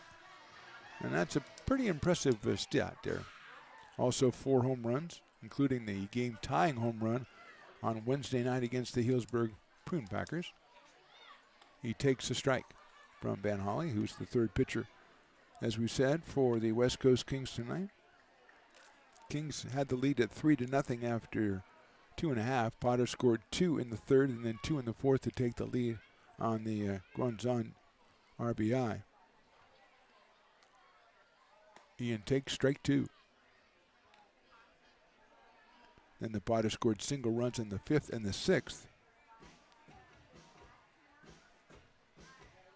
Kyle Pedersen and Ian picking up those RBI. So it's 0-2 on the Potters' third baseman. Slices it foul down the right field line, out of play, over by where the parking lot Potters used to hang out.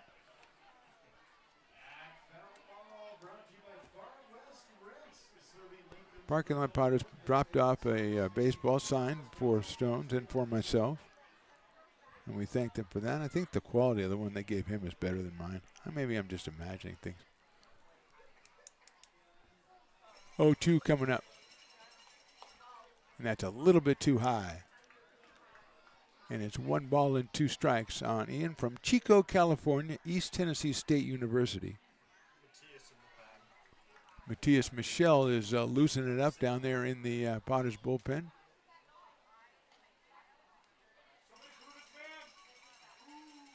That's outside, 2-2. Ty McGraw on deck.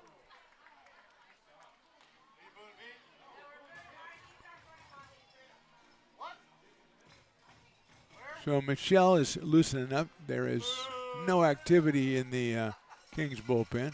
2-2 pitches, a little too close to Ian. So it is 3-2 as he has come all the way from 0-2 to 3-2.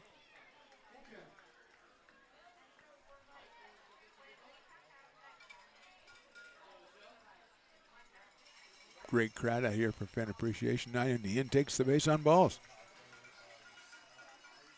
So a couple of hits, sacrifice fly, a walk, and 3 runs batted in for Ian Guanzon. He'll go down to first base. He has also scored a run, and Ty McGraw will come up to the plate. And Ty is thinking, this might be my last at bat here. So, what would I like to do with that at bat? Well, I got a few ideas. I got one idea. I'm sure it's the same one he has. 2 hits, a fly ball to the deep left field, and a line drive to first base that was 110 miles off the bat is what Ty has done so far today. He's picked up an RBI, his team leading 41st. That was back in the 3rd inning. Comes in at 370. Slices that one foul. That little late start on that one hit it off to the left side. And it is 0-1 on the Potters' first baseman. Great season last summer, and joined us late, has a great season this summer as well. And somebody we'll definitely be watching next year. Inside, nice play by Hendricks to keep that one from going to the backstop. It's only 6-4. Every run is precious here in the bottom of the 8th. The Kings with, 11 hits so far, so they are swinging hot bats tonight. Potters would love nothing more than to add what they call the insurance runs. Ty rips it to center, but he might have ripped it too hard. And no, it's down for a base hit. Coming up was Clayton. He thought he might have had a chance at it, but he could not make the play, and Ty has his 3rd hit. And with 2 on and 1 out, it'll be Shane Miller's turn. Shane is a fielder's choice, a sacrifice fly, a single, and a strikeout. 14 hits now for the Potters. 3 for McGraw, 3 for Groves, 2 for Guanzon, 2 for Perrin Bland. And here's Shane. 4:05 coming in. He's 1 for 3 tonight with an RBI and a run scored. Lines it right at the shortstop. Backhand catch, throw to second base. The double play is complete. So the Potters just don't get any breaks with line drives in the latter innings of this game. But we'll go to the top of the 9th. Matthias Michel going to come in to try to close it down. Potters 6, Kings 4.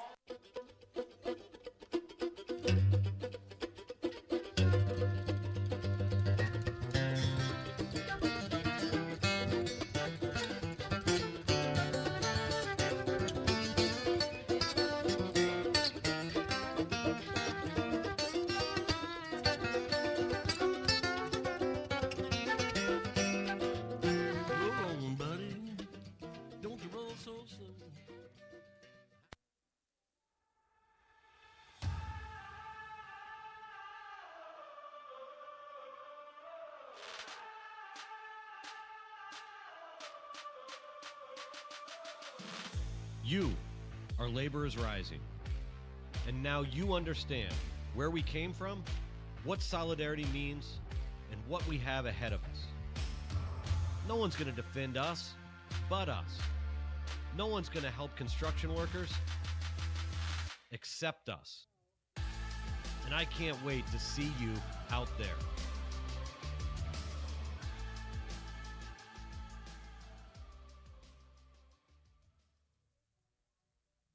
American River College is a top-tier community college sports program that provides student athletes with the opportunity to thrive both athletically and academically. ARC Athletics is currently ranked 5th in the state and 2nd in Northern California. With over 19 sports programs, our athletes compete with the region's best athletes. Our diverse and dedicated coaching staff helps athletes develop the skills necessary to compete at the next level. Start your community college athletics journey with us. American River College, Sacramento's best athletic program. Go Beavers.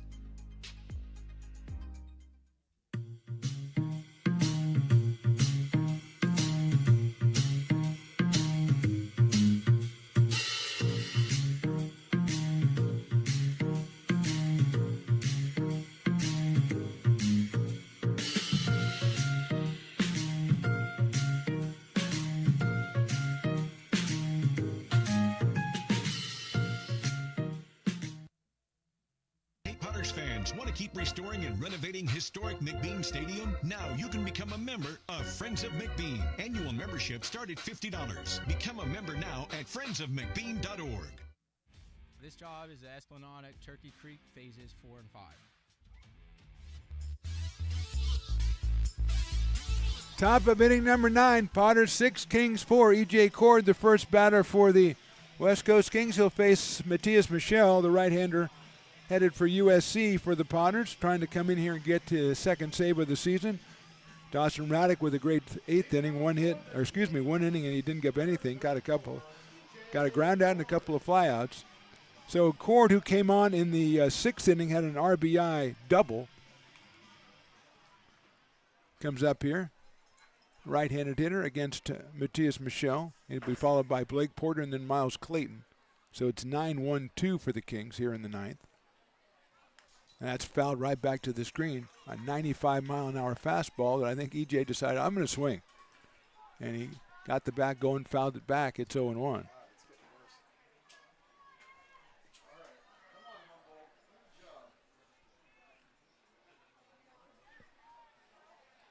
T is working from the windup against E.J. Slider misses outside, so it's 1-1.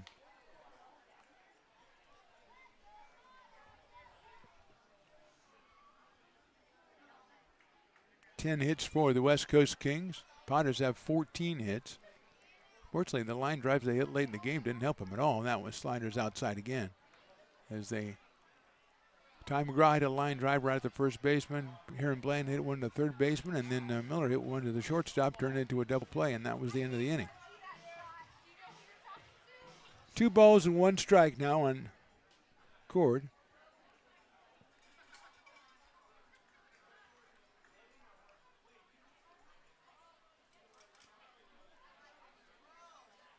Fastball is in there for a strike at 94, 2-2. Nicely done right on the knees toward the inside corner for Matthias out of Yolo, California. And headed to USC. Getting ready for the 2-2. Slider swung on and missed. Big strikeout there for out number 1. Just the 3rd strikeout for Potters pitchers tonight. And that will bring out Blake Porter.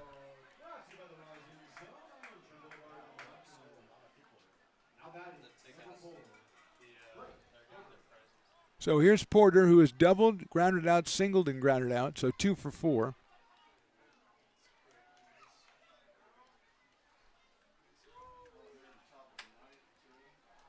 Blake came in at 277.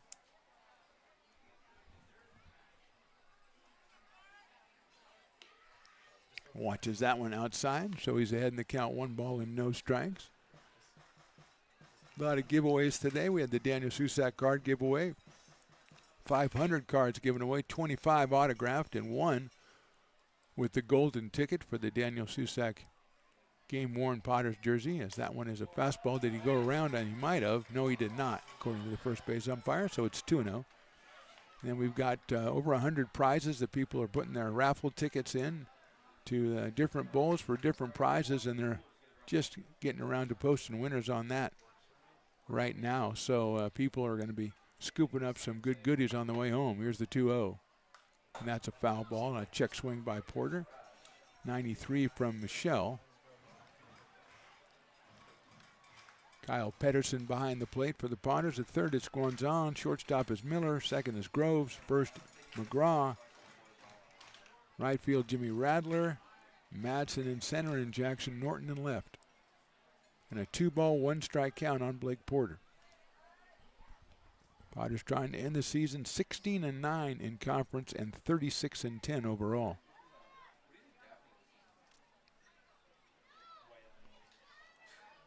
A lot of parents go around and collecting their kids because the kids are all over the place, and there's a lot of them.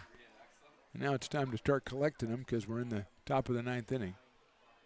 That fastball is in there for strike 2, 92. 2 balls, 2 strikes on Blake Porter, 1 out here in the 9th.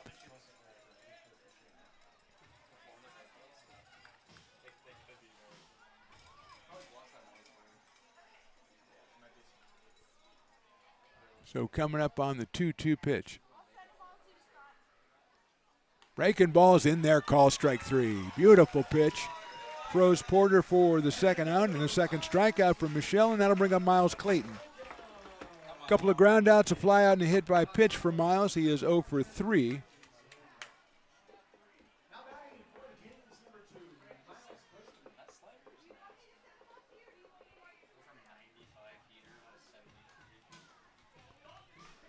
Oh, here's Clayton out of Santa Rosa Junior College. Left-handed hitter with Tyrus Boat on deck in case Miles can reach.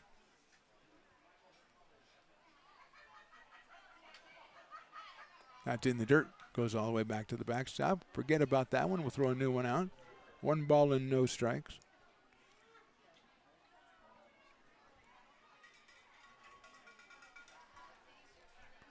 Clayton, 218 on the summer. 4 home runs and 17 RBI. Also has scored 21 runs. Takes ball 2.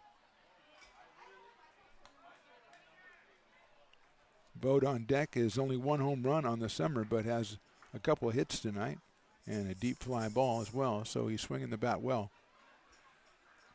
If he comes at the plate, he would be the potential tying run. That's fouled off. Big cut on the 2-0 pitch by Miles Clayton. Tip of the cap to him. 2-1. Not waiting around. He's going out to get it.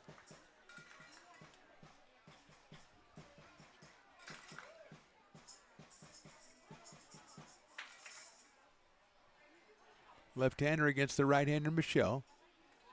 Matias likes to work from the windup. Swing and a miss. Off-speed pitch. 2 balls and 2 strikes. If there's ever a last strike guy, now would be the time. And there he is. And there he is. Trying to get the fans up and going on the Fan Appreciation Night. A fantastic performance by Potters fans all summer long, coming out in big numbers to support their Potters. 2 balls and 2 strikes. Fastball's fouled away. We'll do it again.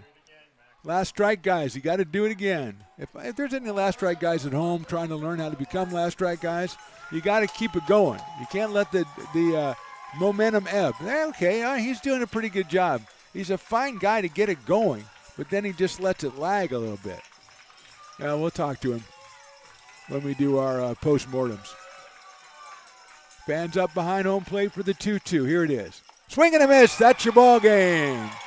What a job by Matias Michelle. He strikes out all 3 batters he faces. He'll get the save, his second of the season. The Potters have come out here with a hard-fought win over the West Coast Kings. Our final score, Potters 6 and the Kings 4. So the Potters were 8-8 in league, and they finished 16-9 as they win this game by the score of 6-4. Our player of the game We're going to say our play of the game tonight, a guy who's been great this last part of the season. He had 2 hits tonight. He drove in half the Potters' runs with 3, scored a run himself, had the go-ahead hit in the 4th. Ian Guanzon is our player of the game tonight for the Lincoln Potters. We're going to take a short break. Hopefully we'll get Ian up here to chat with him for a little bit and talk about this one. Our final score again, the Potters 6 and the Kings 4.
Hey, baseball fans, you may have noticed our scoreboard goes out from time to time. You can help us get a new one. Give $20 and get a chance at winning 2 tickets to some of the region's biggest events, like the Outlaw Festival with Willie Nelson, Bob Dylan, and John Mellencamp, a Sacramento Kings game, or Ringling Brothers Circus. All proceeds benefit the Big Swing Capital Campaign. You can buy now at friendsofmcbean.org. Hey everyone, this is Al. Fans want to keep restoring and renovating historic McBean Stadium? Now you can become a member of Friends of McBean. Annual membership start at $50. Become a member now at friendsofmcbean.org.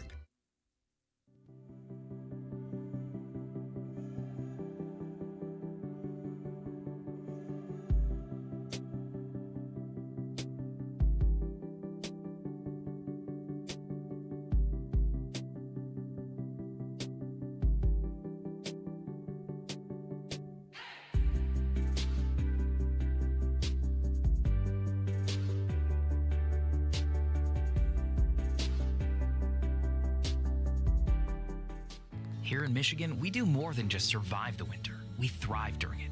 You simply can't keep us away from what we love most: great times and amazing beer. The snow transforms the landscape and lays the path for adventures yet to be had. Trails ready to be explored and freshly groomed hills ready for the first run of the day. And later, as the sun descends, it's time to unwind with great conversation and even better friends. Experience a taste of Michigan winter with Founders Brewing Company, born and brewed in Michigan.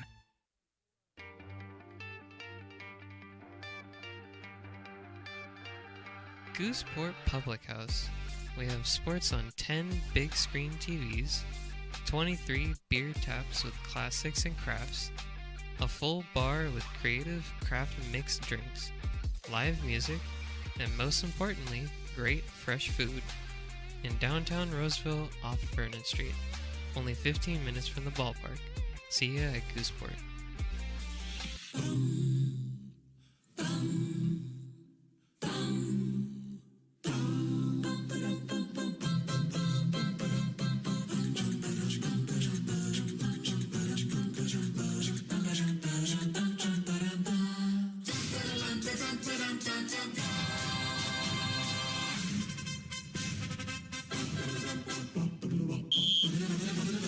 Situated on the corner of Lincoln Boulevard and 5th Street, this iconic building has been the home to several hotels over the decades, the most famous and longest running of which was the Lincoln Inn. Having undergone several renovations and architectural changes, this building is the current home of Old Town Pizza, which boasts not one but 2 floors for your dining enjoyment, including open-air seating on the roof. Stop in for a slice today, or stop by the Lincoln Museum to see the 300-pound cash register that used to adorn the front desk of the Lincoln Inn. For more great history, visit the Lincoln Area Archives Museum and, by appointment only, take their free walking tour of historic downtown Lincoln.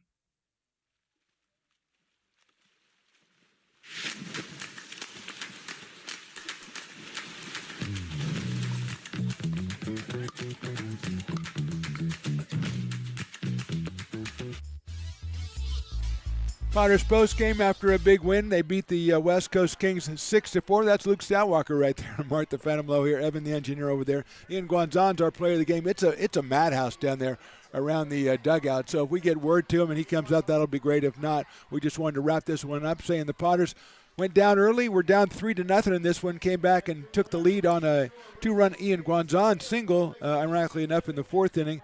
Took the lead at 4-3, then stretched out a little bit, eventually 6-4, and the Potters put up 3 zeros in the 7th, 8th, and 9th to close it out. Potters used just about every pitcher I've ever heard of. Dylan Scott, there's Trey Yeltsin, there's Joey Garrienti, C.J. Riccardi, Jacob Gergen, Alex Krosno, Dawson Raddick, and Matthias Michel all seeing activity, and Michel grabbing the save for the Potters, who, as we said, were 8-8 in conference play after coming back from Medford back on the 9th, and they just had a whirlwind, just dropping one game, and that's on the road to Healdsburg. The rest of the season, they finished the season 16-9 in conference and 36-10 overall. Now we'll just wait. It looks like that Medford beat Humboldt tonight, or is about to beat Humboldt tonight up in Humboldt.